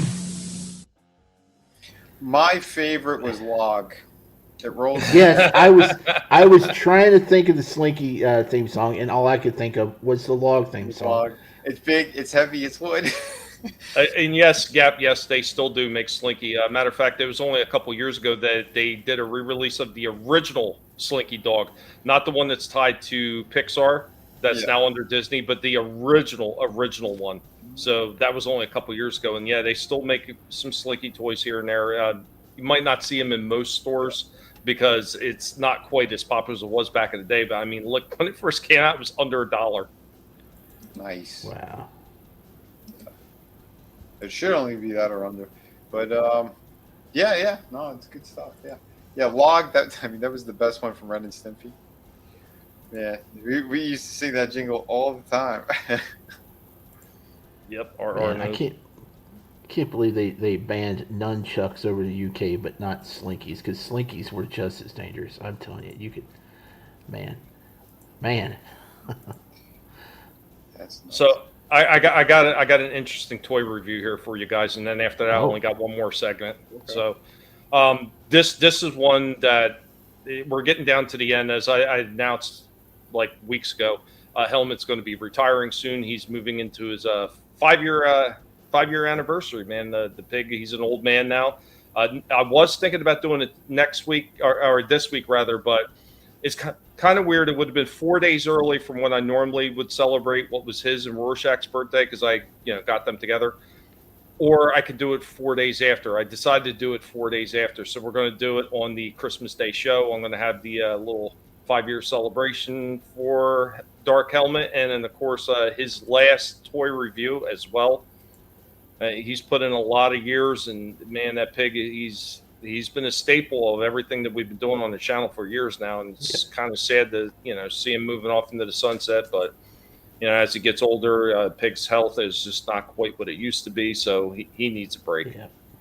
Yeah. I wonder. I probably should do it with one of the younger piggers like Windcharger. I don't know. He's kind of crazy. He might attack it. So he was out today, and he went after the freaking. He went after the dog. He went after the golden retriever, and the golden retriever kind of like,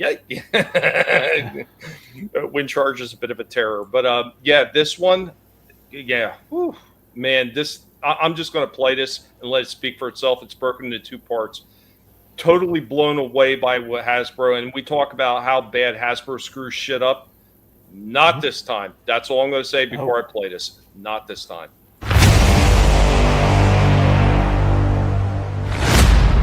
We are hanging out with Dark Helmet, the Transformers, and the Sci-Fi Pig, as we're getting ready to take a look at something that is Transformers related. So from Transformers Age of the Primes, what did we get this time?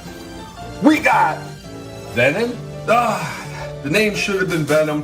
This one looks really cool in the package. It has a lot of those G1 Deluxe Insecticon vibes from the original Venom. We'll go ahead and during this review, and I will get out the old school one because we do have it and we'll compare it. But the colors and everything look really good. I will say this right here, the way they package this, where they got the zips going right across the wings, not only in one spot, but 2. I have a funny feeling that these wings are going to be all bent up. Bug up. Like, really? Hasbro? Really? Let's get it out of the box, and Helmet will let you know all about it. Oh, look! What is it? It's the Insecticons, an evil new menace from the world of the Transformers. The Transformers, more than meets the eye. The Transformers, robots in disguise. Insecticons, that's fun, the Dynamite! The Transformers, more than meets the eye. The Transformers from Hasbro. Right out of the box, here we go with Venom. I'm just calling it Venom because that's who he's supposed to be. So the way I got the wings sitting here is actually more like how the original one looks. So let's go ahead and get the original Venom out and put him next to him.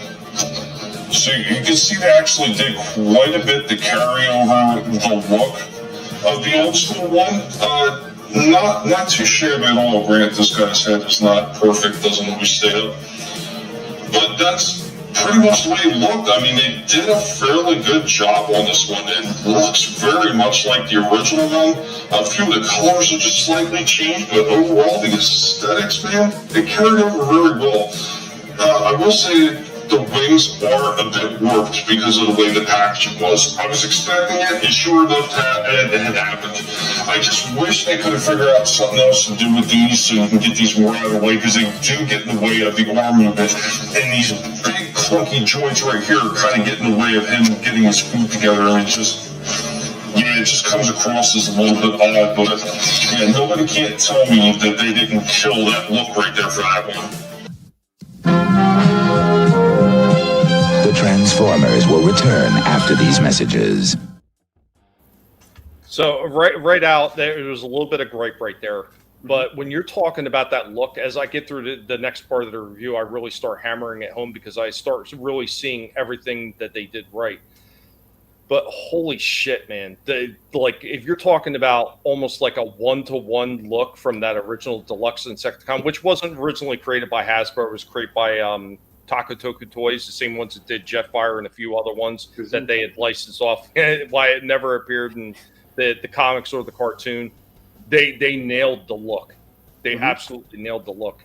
And I wasn't sure how this one was going to turn out, but as I get into the review, it becomes apparent that they had somebody that gave a shit about not only what this Insecticon looked like, but what the original toy looked like.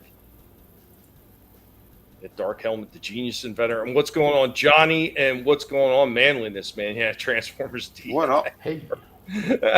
Johnny said he had the original Insecticons. Yeah, I recollected all mine. All the original ones, man. Some of the newer ones aren't too bad either, but they're a little bit on the cheaper side because there's no die cast. But yeah, initial thoughts on that? Digging it. Great. The color scheme on that is wild. It is, isn't it? Yeah. Looks like something Halloweenish kind of with that orange. Yeah, it sure looked like they nailed it. Yeah. No worries, man. Listen, I appreciate you being here. Let's go ahead and get part two, and then we'll get into final discussions. I'm sure you're going to see everything that I've seen. I always try to be as thorough as possible with these reviews. And I know there's a lot of people who think that everything I do when it comes to some of these figures is just all negative. It's not that I want to be negative. I want to enjoy these damn things. I want these things to be worth the money, too.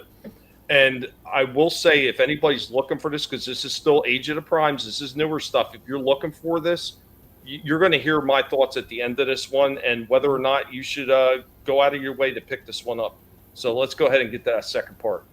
We now return to the Transformers. Here go Venom in a bit of a pose. He's got his rifle and he's got his little hand axe, man. The movement on this one is really good, though. Tons of movement in this one. Put him in a few more poses and see how he holds up. Tons of movement in this one.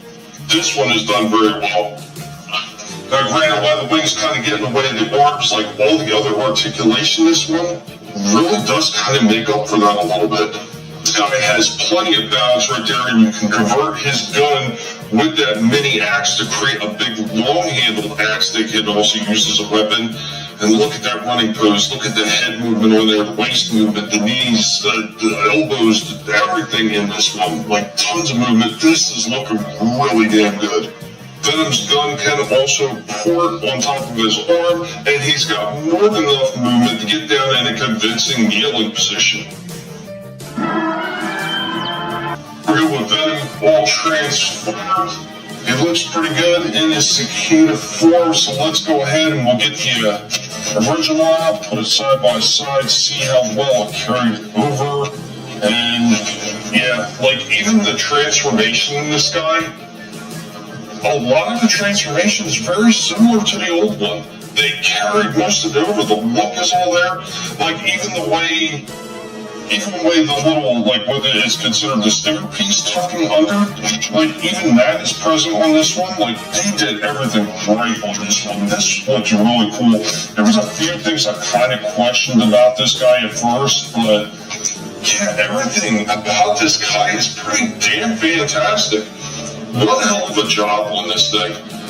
I gotta say, overall, maybe a few small gripes about this. Maybe they could have done something slightly different with the wings, but overall, everything is here with all the articulation, all the different, storage things that you can do with him with the weapons, and just the overall look being very close to the original one, while, of course, giving us a lot more articulation, giving us a much more solid-looking bug than even the original one. I gotta give him a 9.5 out of 10. There's very little they could have done to make this one any better. This is, if you're looking for a deluxe Insecticon brought to life in a modern version, man, this guy he's a 9.5 all the way. This thing is absolutely fantastic. The Transformers, more than meets the eye. The Transformers.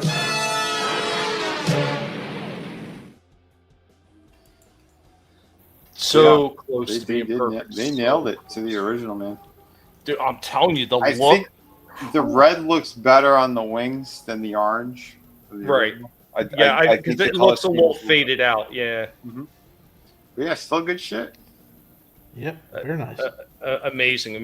Yeah, I think I gave that, what I said, 9.5 out of 10. Like, it was so close. Like, the things on the inside of the feet, with all the articulation in it, you could almost kind of forget. But if they would have did that just slightly better, and not package it the way they did, where it did warp the wings a little bit, this would have been a 10 all the way. And I can safely tell anybody, if you want to get a deluxe Insecticon done in a modern form, this one is absolutely worth picking up. This killer ass piece. And I know they've done some of the other deluxe Insecticons. Like I have Ransack in the back that came with the 4-pack with Gold Bug and a couple other like Predacon figures that I didn't give a rat's ass about. But that one didn't look bad. It was a reuse of the Kickback figure from the what was that? I want to say that was the Legacy United, or maybe just Legacy. It didn't look bad, but it didn't look nowhere near as good as this one. This one is just absolutely phenomenal. I was extremely happy to get this one afterwards, and like really got down into all the poses. And being able to use the gun and the axe, which came with the original figure, and then port them together, create a big, giant, long battle axe, that was just so smartly done. I got your big, long battle axe, righty. It was pretty cool stuff, man. Yeah, I wasn't huge on the Insecticons and everything. I had a couple of them when we were kids, but yeah, I've never seen that particular, like that color scheme, like 50 was saying, that kind of Halloween kind of color scheme. But yeah, it's accurate to what you got in the original for sure. Yeah, man. Very cool. Cool. Very happy with that one. And yeah, Johnny, that's just one of the many diorama pieces that I work on. Just put something, a cool backdrop behind the toys. Oh, yeah, man. All I need is magnets for it. But right now I don't have a tool, so it's a freaking heat gun and a giant freaking aluminum nail to try to create space to put magnets in. And yeah, no, you crushed it, man. That thing was burning awesome. Fingers. You know what? Are you talking about the originals, Johnny, or are you talking about like the newer re-releases? Because they've done a lot of fantastic re-releases. Some of the older ones, like the Grimlock one, was fantastic. The Disinsecticon one, totally amazing. When they redid Gears, another one. Oh, of the original ones? Oh, man. There were so many good figures that they did back then. It's hard to just pick one. Grimlock was absolutely amazing. Some of the ones that they licensed off, like Shockwave and Jetfire, completely amazing toys as well. But See, that's really tough. I would still got to say I got to give it to my man Jazz, man. Jazz was always my favorite character, especially Scatman Crothers doing the voice on the cartoons. Oh, yeah. And he wound up being my first, full scale size Transformer Autobot that I'd ever received for my aunt, who's long gone. But that was the first one I ever received. Before that, all I had was the mini bot. So I would still give it to Jazz. I love that toy to this day. I've got a couple different versions of them. I think I got 3 different versions of the original molding. So just amazing freaking looking toy. And the newer release they did of him, that 86, man, that was killer too. All he needed was that flamethrower freaking shoulder mounted piece, and he would have been excellent. I love that one, man. Because I got the other release, I guess the first release of it. When they did it, man, I was very happy with that one too. So I'm like, finally a good Jazz figure. Because the only other one I had was some like cheap, shitty one from Walgreens. That just, it was terrible. Hey, Gap, you have a good night, man. Thank you. Hope to see you next week for the Christmas special. If not, just in case we don't see many of you, remember, have a Merry Pigmas, Merry Christmas, and then if we don't see you then, we'll definitely see you in the beginning of the new year. Yes, Soundwave was dope too. I have tons of Soundwaves. I had extra one that I was able to piece together, guinea pig collective repair style, and send to Adam. Man, another really good figure, but what a pain in the ass to work on, especially with the spring in that freaking cassette door. Woof. Same thing with freaking Blaster. Oh man, what an absolute pain in the ass. But guys, do you have anything else?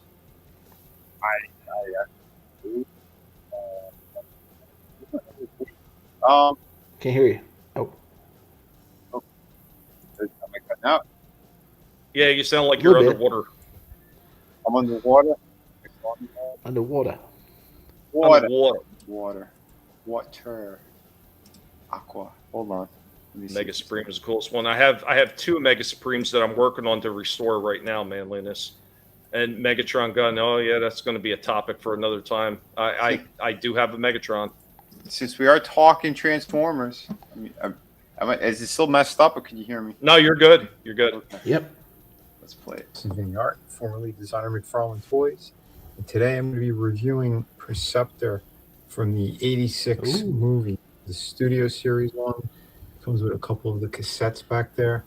And this was a gift from my buddy, Tommy in the Guinea Pig Collective. So thank you, brother. I can't wait to open this guy up. He's been telling me how great this guy is too. And yeah, I can't wait to open him. So he's got Rat Bat and Ram Horn. Those are the cassettes. But this is what I care about for sure. It's Perceptor. So let's open them up and give you guys a quick breakdown. Let me break down everything that this guy has. So here is, I believe this one's a Rat Bat. I mean, it's interesting that he came with these cassettes, but I think it's very scene specific. I think he was getting attacked. So there you go. We got these pieces that I believe attach to these cassettes, but you could also put them on Perceptor as well. But let's get a good look at Perceptor. And you have really nice sculpt work. I mean, the molds for this guy is really nice. I know he's a reissue, and they changed this. I believe in the original release, this was like a clear piece. Now it's a solid one. You know, he's got really good movement going on there. Hey, Vin, pause for a second. He's kind of, So along with the chest cavity right there where they changed it to, the red like you would see in the cartoon, his waist is a little bit wider on this one. Because he was a little bit thinner in the original release. And then the other thing was the back. There was a big gaping hole in the back, and they put a cover up on that one. So I looked it up. I mentioned it when I put him in the other mode. But I did look up the other one. Yeah, there was no cover or anything. We were kind of like exposed. Yeah, the original one was Perceptor, Johnny, and the microscope did have a small amount of magnification power on it. I do have an original one. I showed it off a while ago. And because it was under Takara as part of their micro change line, he did have a third mode that most people forget about. Now, they call it a mobile laboratory, but it looks more like a battle tank, honestly. Which I fudged with this one, too. Even a click-in mechanism there. So that's pretty nice. But let's see him transformed. There's that scene specific moment with these guys. Not bad for what it is. I mean, these cassettes are pretty cheap looking. How they transform as well. There's not much going on here. Not much movement either. You know, they put the weapons attached to them. It's kind of like part of them anyway. So it's interesting. But we're going to transform Perceptor as well. All in all, it looks pretty cool. You know, I think it's accurate. This moves as it should. Not too bad. And I believe with this one, like this whole chest piece is new. The original release, this is all different, and his head was exposed, like in this black kind of, this piece back here. Who are you looking at? He's in the upside down, but yeah. The other one didn't have this piece, and it was designed a little bit differently. Let's see if I can put him into that hidden kind of cannon mode. So there is the hidden mode that you could do in the original figure. So not too bad. It doesn't port in or anything, but you could fudge it to make it work. But yeah, overall, really fun set. Thanks again, Tommy.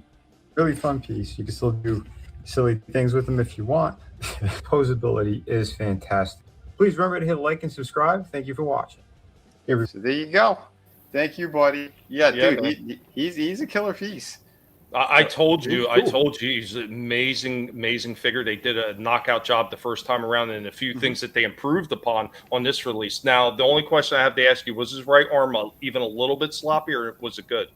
No, it was good. I didn't have any issue with that. Yeah, see, on my version, his right shoulder was just a little bit slight. It wasn't really bad. Like, it wasn't just going to drop or nothing like that. But it wasn't quite as good as the first release I have of him.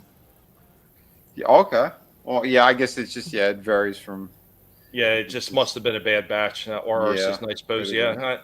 I think I might have did a little bit more of a breakdown when I did my review just because I know a little bit more about him. But, man, awesome job, man. And I am so happy that you like that one. Oh, dude, yeah. I mean, he's one of those that I didn't have as a kid. I remember when I was in school, you know, way back the original ones. A kid brought it in, and I got to see too, like the magnifying thing and all that. And it's like, oh, that's pretty sweet. But yeah, we never had him, so this is the first time I actually own that character now, and yeah, he's cool. Loved him in the cartoon. Yeah, Good man. stuff. Hey, Ghost of Scrub, who hasn't? They actually did a few versions of him.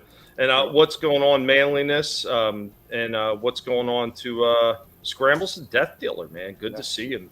I know that he was talking about it. Here he is. He said his best friend had Megatron, Optimus, and Jetfire. Nice. Yeah, he was Skyfire in the both the show and the comic because they weren't allowed to use Jetfire. But once again, it was part of Takatuka Toys. It was eventually bought out by Bandai because it was part of the Robotech Macross line.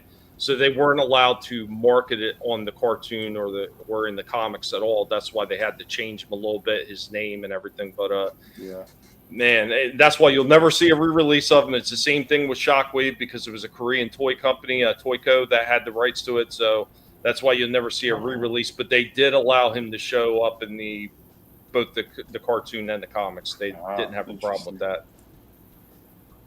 The Starscream Ghost is cool. Yeah, they did a few of them with the clear plastic and everything. I just get a little worried sometimes with Hasbro's clear plastic because it seems to be really on the brittle side. But McFarlane was worse. Yeah, dude. I wish I saved the photo. There's literally a figure brand new in packaging. It was the Flash. Half of his leg is translucent like that by the ankle. It's above the whole ankle. Like the whole thing just exploded in the package. So I got to ask you, as far as the two cassettes that came with, were you a little bit let down on their designs as well? Yeah, I mean, I said it during that too. I wasn't overly impressed. Those extra pieces that you attach onto them, that's actually part of them. I understand they made them the weapons. It was okay, but again, Perceptor coming with them didn't really make much sense because it's very scene specific. But I mean, it's cool that they threw them in there, for the other characters.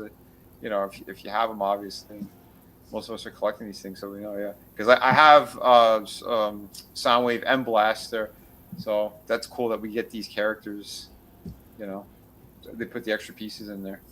Well, I know when I did my original review, and I managed to pick it up when it was still kind of fresh on the shelf. some people were griping about YC35, YC35. He's coming with 2 cassettes that were normally valued at anywhere from $9.99 and $12.99, depending on what store you went to. And you're talking about a $25 toy that's coming with 2 more toys that are roughly around $10 a piece, and the whole set was only $35. So it was still a really good deal. And like, I don't care how you look, even if cassettes are bad, it's only $10 more for 2 extra figures in there. And he's an upgrade. Yes, they redid that and whole he's an chest upgrade. piece. Yeah, that whole torso is brand new. So that's a new mold. That's I'm surprised they did it. I'm surprised they re-released them again like that, because it wasn't too long ago when they had the other release of them. Well, I think that they also did that because it was a Target exclusive. That's why, on that one it's not 86. It's actually more than meets the eye. That's what the MTME or MTMTME. Gotcha. Right? Yeah. It didn't even hit me that was a Target exclusive. Okay, well that makes sense then. Yeah, because they renamed. The Target exclusive used to be called the Buzzworthy Bumblebee line. Yes. And they changed it because I guess people are like, So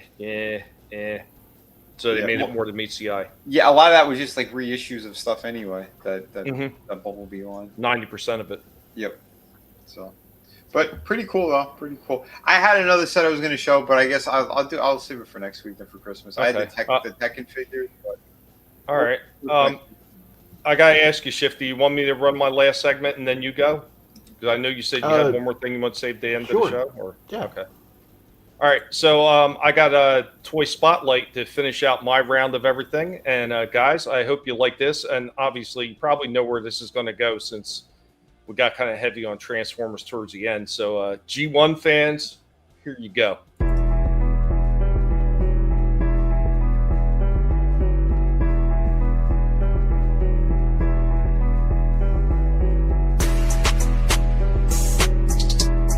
Today on Toy Spotlight, we'll be taking a look at another old school toy. We'll be looking at the leader of the Combaticons. We will be taking a look at Onslaught. Onslaught was a U.S. Army flatbed that was modified with a big giant artillery piece on him. Did you know that Onslaught had a secondary vehicle mode? This one being a battle station mode. Now, Onslaught was the Combaticon leader. The mind is the greatest weapon. Believes the key to a mission's success lies in the perfection of its planning. Prefers devising sinister schemes to actual combat, but a relentless, furious fighter when stirred into action. As a missile trailer, Onslaught is capable of launching 6,500 mile range photon missiles, each equivalent to 3,000 tons of TNT. Accuracy of missiles is hampered by electromagnetic interference. Uses a powerful sonic stun gun in robot mode. Joins with his fellow Combaticons to form Bruticus. Guys, there we go with our quick rundown and our toy spotlight of the Combaticon leader, Onslaught.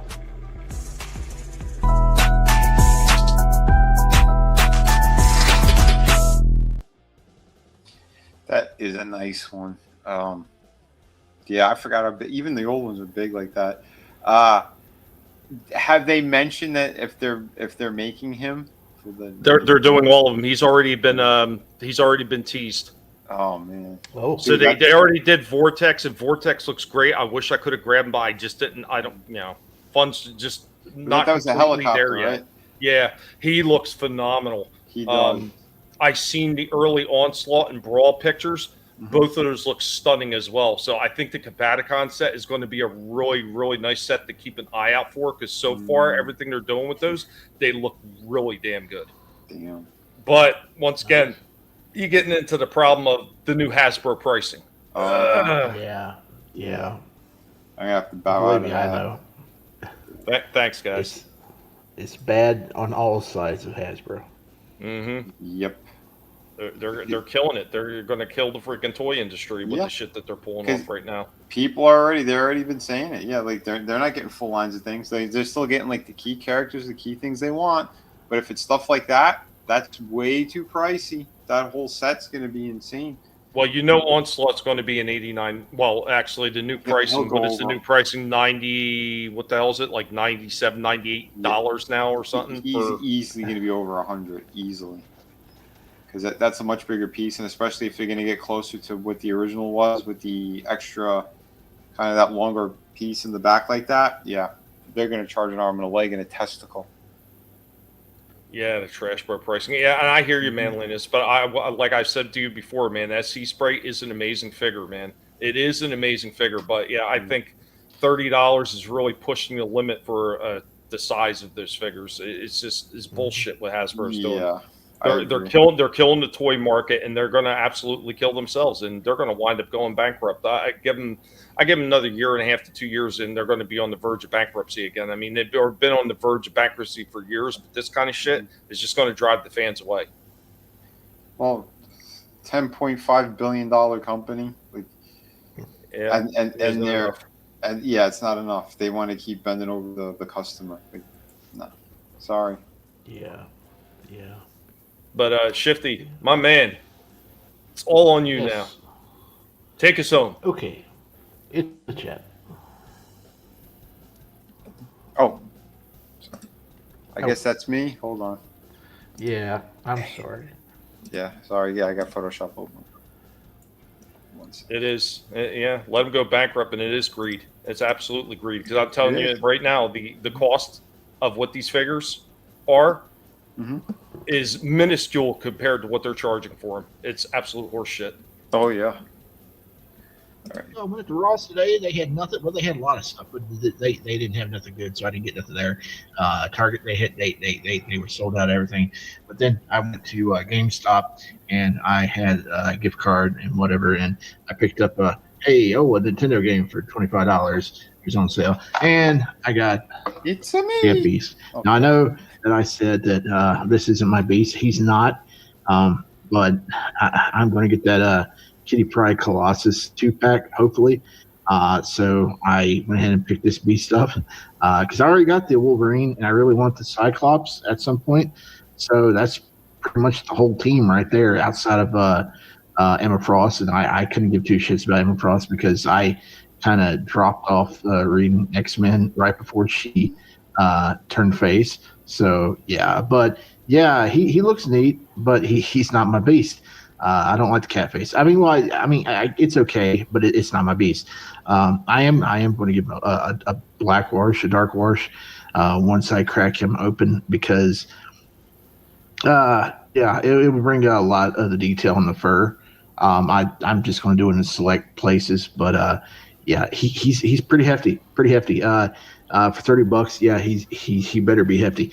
But now I got three of these suckers. I got Beast, I got Daredevil, and I got Silver Surfer. Daredevil's going to get Kit Bash. So yeah, I saw Black Widow today. She looked nice, and I saw Phoenix. I don't care about Phoenix. I don't know. I don't have. Phoenix is completely sold out, by the way. Just, really? A lot of people they're snatching her up. I have it. I haven't reviewed it yet, but she's a nice looking figure. To have every X-Men character, so I don't have to have Phoenix. I don't have to have Longshot. I don't have to have Dazzler. Black Widow I may have to have because she looks nice. I did the review on Black Widow. She's phenomenal. That is a beautiful figure. But hey, I got Beast here. And I made a mistake. I took cross your fingers for me because or wish me luck because I ordered some things on Amazon. Hopefully, they ship them in boxes. They had the Gamerverse Kingpin figure on sale for $32. So I picked that up, and maybe on next week's show I'll have that to show off and crack him out of the package. He's really neat. I just hope he arrives in decent shape. But yeah, that's it. That's enough. It's over. Go home. Hey, Shifty back with one last. Well, I like that ending. Well, fine. I got one more thing then too. Well, wait. Hold, show the picture. Okay, this is the older, the last one. I don't know if this was Toy Biz or this was Hasbro's first attempt at the Cat Beast, but I like that one better. I think the proportions are better. I think he looks more cat-like. He's small. I think yeah, he's small, but I Try a think lot. I like that one more. I don't know. Okay. Whatever, fancy feast, whatever you. I don't know. I wish I'm I with had, you. I'm not I wish crazy I had a about Toy the Story. cat face. Yeah, but still, I mean, if I get Colossus and Kitty and Cyclops and I have the get brain, the team. yeah, might as well get the other one. So Yeah. Yep. Absolutely. Oh, Yeah. I gotta mute this. Damn it. Hold on. I forgot. I got music on this one. I had to mute it. But it's gonna play a lot better once I make it public. But I animated an older and I have one of the photos in my phone. I'm like, you know what? I want to animate this because it looked cool. So here is my 12-inch custom. This is with the Fison body, the metal underneath the silicone. But here she is. Oh, you got one of those. Well, yeah, this is older. This is like 6 years old or something. But yeah, I animated it. So there you go. With the nice. I thought it looked pretty cool. I looked many times at those Fison bodies. I would like to get one at some point, but I don't know. I think I would be buying like too many clothes and stuff, and it'd be like, are you getting into Barbie or something there, Shifty? No, it's a Fison figure. This was actually from it was a company itself. It was Fison. They were doing different things. She was like a theater one. She has the helmet and everything. Oh no! Oh no! Oh Jesus! I gotta take it off screen then. Jeez, come on, manliness. It's like you're the creator of that guy with the clankers. The clankers. Yeah, his balls are smashing together right now because he's yanking Oh. on the. Never mind. But yeah, no, these were pretty cool, and the amount of weapons and shit and accessories that it came with, yeah. This is back when I was doing too much damage with those 12-inch figures, but real cool. I wanted to make this thing move, and I thought it looked pretty damn sweet. Because it's funny, It's everything cool. she's doing, you could actually, if you did stop motion, you could do it. Yeah. Pretty damn cool. Pretty good stuff. Hey, listen, real quick. Yeah. Or are you done? I don't want to Yeah. interrupt you, but I'm done. Yeah, okay. go for it. Last week we were talking about like accessories and like doll houses and stuff and getting like dollhouse like accessories for your figures and stuff, and I looked them up on Amazon and actually on their sub-site called haul.com. They got some really good deals on some like scaled like little pieces. Like they got like shot glasses and like a decanter or like I don't know, like a whole like set full of like little pieces like soda bottles and water bottles and soda cans and fruit and all this stuff you can get for your figures. Some really nice stuff, and at some point I might get hooked on just building like a dollhouse. I hate to say that, but I mean like. Yeah. No, listen. If you know Kyle Peterson, he does wrestling figures and toy reviews on YouTube. He had picked up in the past a Fisher Price dollhouse, and he repainted it to look like the X Mansion. I was like, that would be really cool to make an X Mansion, and then build it underneath it like the basement of the X Mansion. Because you got all these X-Men figures, why not try to do that? That would be really killer. But I just don't got the room. I got a basement I could do it in, but man, I would be so hooked on just I mean, buying, like, that's little- why it's suggested before if you want to start off small Dollar and you want to store. start off budget, go to the dollar store and pick up the stuff that they got for the dolls in the dollar store, man. A lot of Yeah. them work very well with most of these figures. I've used a few in some of my toy reviews, and they look cool enough. I mean, what the hell? You just can of spray paint, and you can just spray these damn things up and make them look pretty decent. Hell yeah. But like I said, if you want little miniatures, like little like beer cans and stuff, check out it's Amazon, but it's Haul. Their Amazon Haul. It's a sub site they have, and the stuff on there is really cheap too. And their shipping's only $20 for free shipping. So yeah, check that stuff out. Well, you got the beer cans now with that Sinclair figure there. Yeah, that's true. Yep. You know, you got some of the stuff right. That's what I dig about NECA, because they do have stuff like that, which is pretty great. Hey, I got a Pepsi can for CM Punk with Alf. Oh, Alf came with the Pepsi can. Oh, nice. Well, it's a fake Pepsi can. Well, there was a lot of those NECA figures that came with little accessories like that. You can absolutely port over to other figures, especially if you could wind up going on eBay or something like that and find somebody that has like a trash one. Or if you find one in like a Ross or, DD's or one of those other places that got that discount stuff, just pick up the damn figure for the accessories that are in there and probably just turn around and just sell the figure off on eBay or something by itself. I was touching with it. It's just those other things that kind of pop up out of nowhere. It's like, oh, that's really nice. I'll for $8 or $7. I'll grab that. I'll grab this. I'm like, boy, I spent too much. I hear you. I spent a little bit of money in DD's on some stuff that I'm going to show next week.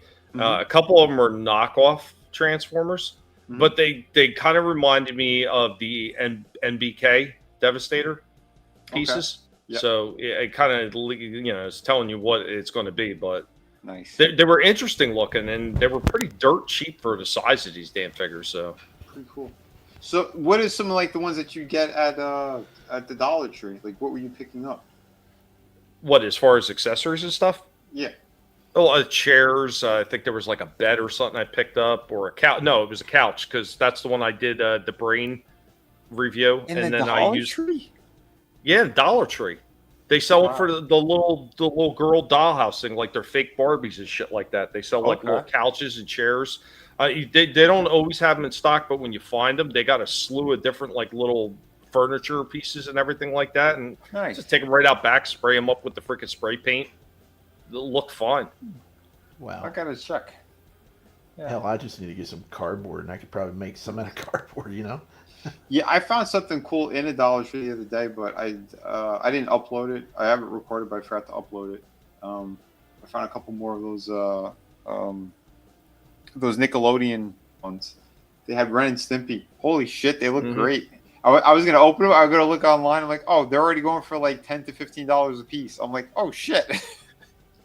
It's crazy. It's the price of some of the. Well, it's like those little minifigs, the Superman, Batman, Wonder Woman, all that. Like some of the prices that Shifty had seen for those things, outrageous. Yeah, I saw a couple of Transformer ones I was thinking of getting. They're like an inch big. They're tiny. They're small. They look pretty good. They're solid. I mean, I picked up all those DC ones and everything that they had. They look pretty cool. The Minecraft ones, they were neat too as well. I mean, they're cool for what they are. I mean, you're not expecting to get a whole lot out of something like that, especially like even at $1.50 now, but still. Right. I mean, for what's there, it's still worth it.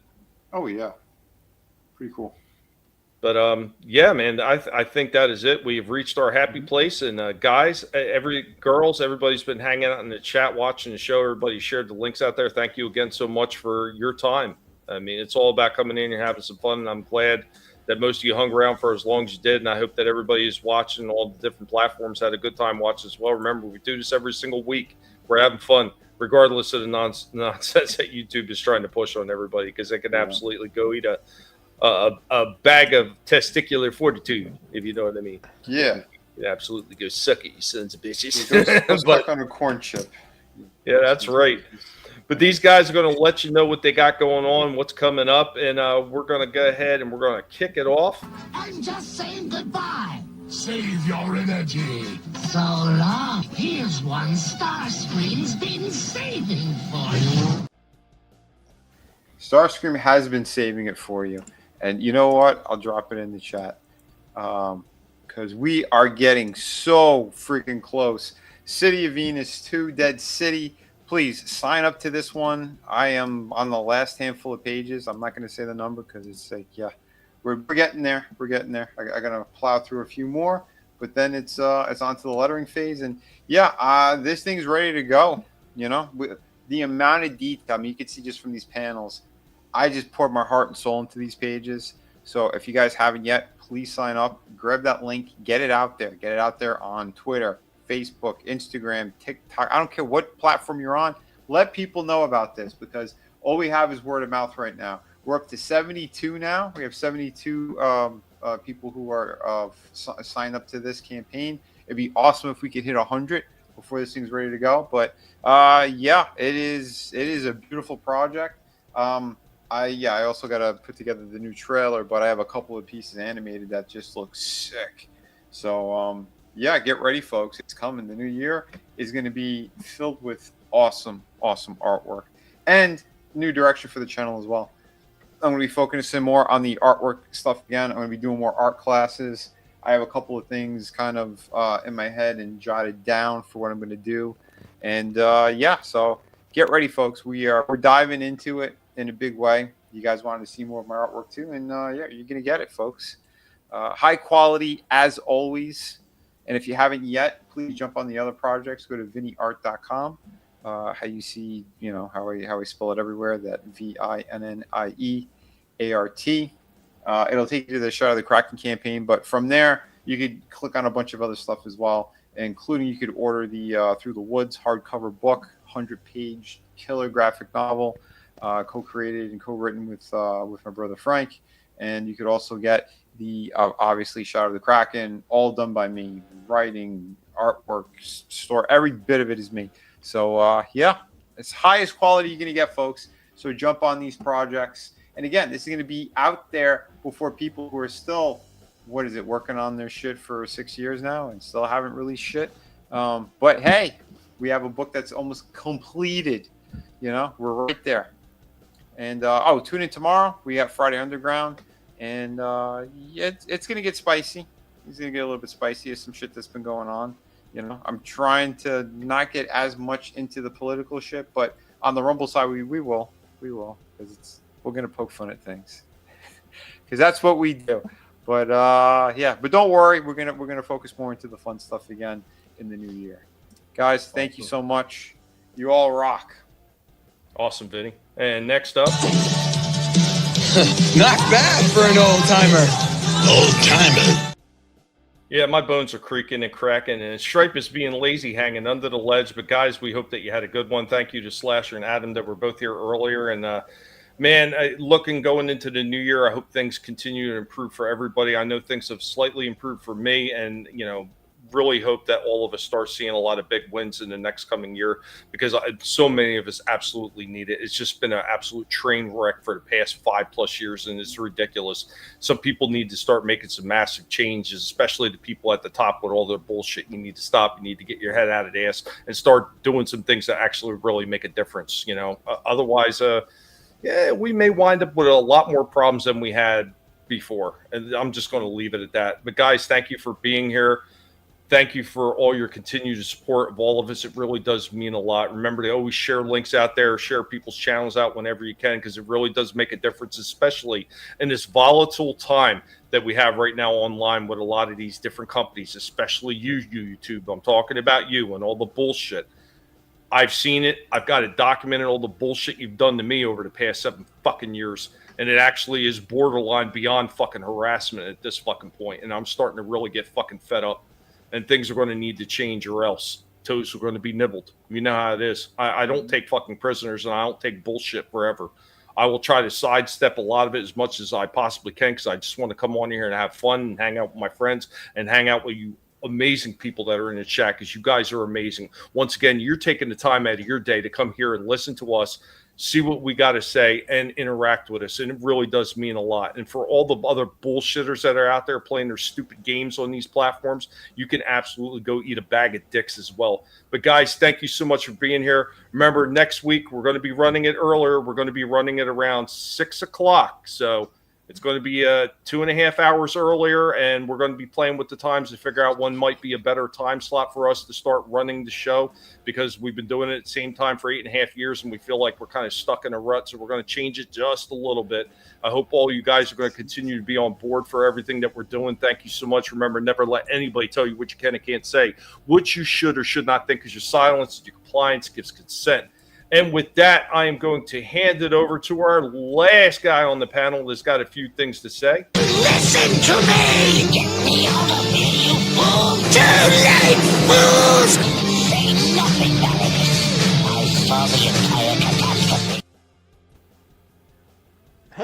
It's me. Tomorrow night, Slasher McSplitters channel. We got the Wrestling Dustbin about 10:30, 11 o'clock. We're up to episodes 20 and 21, I think. If you want to join along and watch the episodes with us, I think you can find them over on the Internet Archive. And they're up on there. It's a cool wrestling show from about 10 years ago. Mexican wrestling show from about 10 years ago on the El Rey Network. And same slasher time, same slasher channel. We got a movie review this weekend on Saturday night. It's American Ninja 2. So join us Saturday night for that. Over on The Real Review 3000 and Honstar YT this Sunday night about 8:30 p.m. We got the weekly wrap-up and Jackbox Fun Night where we play What the Dub and Jackbox. And we go through some funny news bits from the past week. Get in the chat. We'll see if we can get you in the game and have some fun. Oh, and hey, have a safe and Merry Christmas, y'all. If we don't get back to you by next week, everybody stay safe out there and have happy holidays and all that stuff. Get some good grub and hope you get what you want in your stockings and whatever. Yeah. Yeah. In your stockings or other places, which will not be mentioned at this time. I found something that'd be perfect too for those who get figures and things that we all want and we couldn't find because they're so hard to get. Here's the meme that we're all gonna be sharing with you guys. Congrats, happy for you, nice.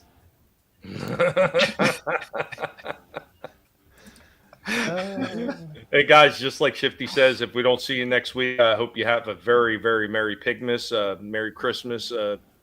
All the other people that don't celebrate, go suck a freaking bag of freaking bacon. But guys, thank you so much for being here, and hopefully we'll catch most of you next week. Until then, be safe. Later, y'all. Peace.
You better run, Mojito. You what? I thought you said don't move. That was before. Now, you run. Adios, amigo.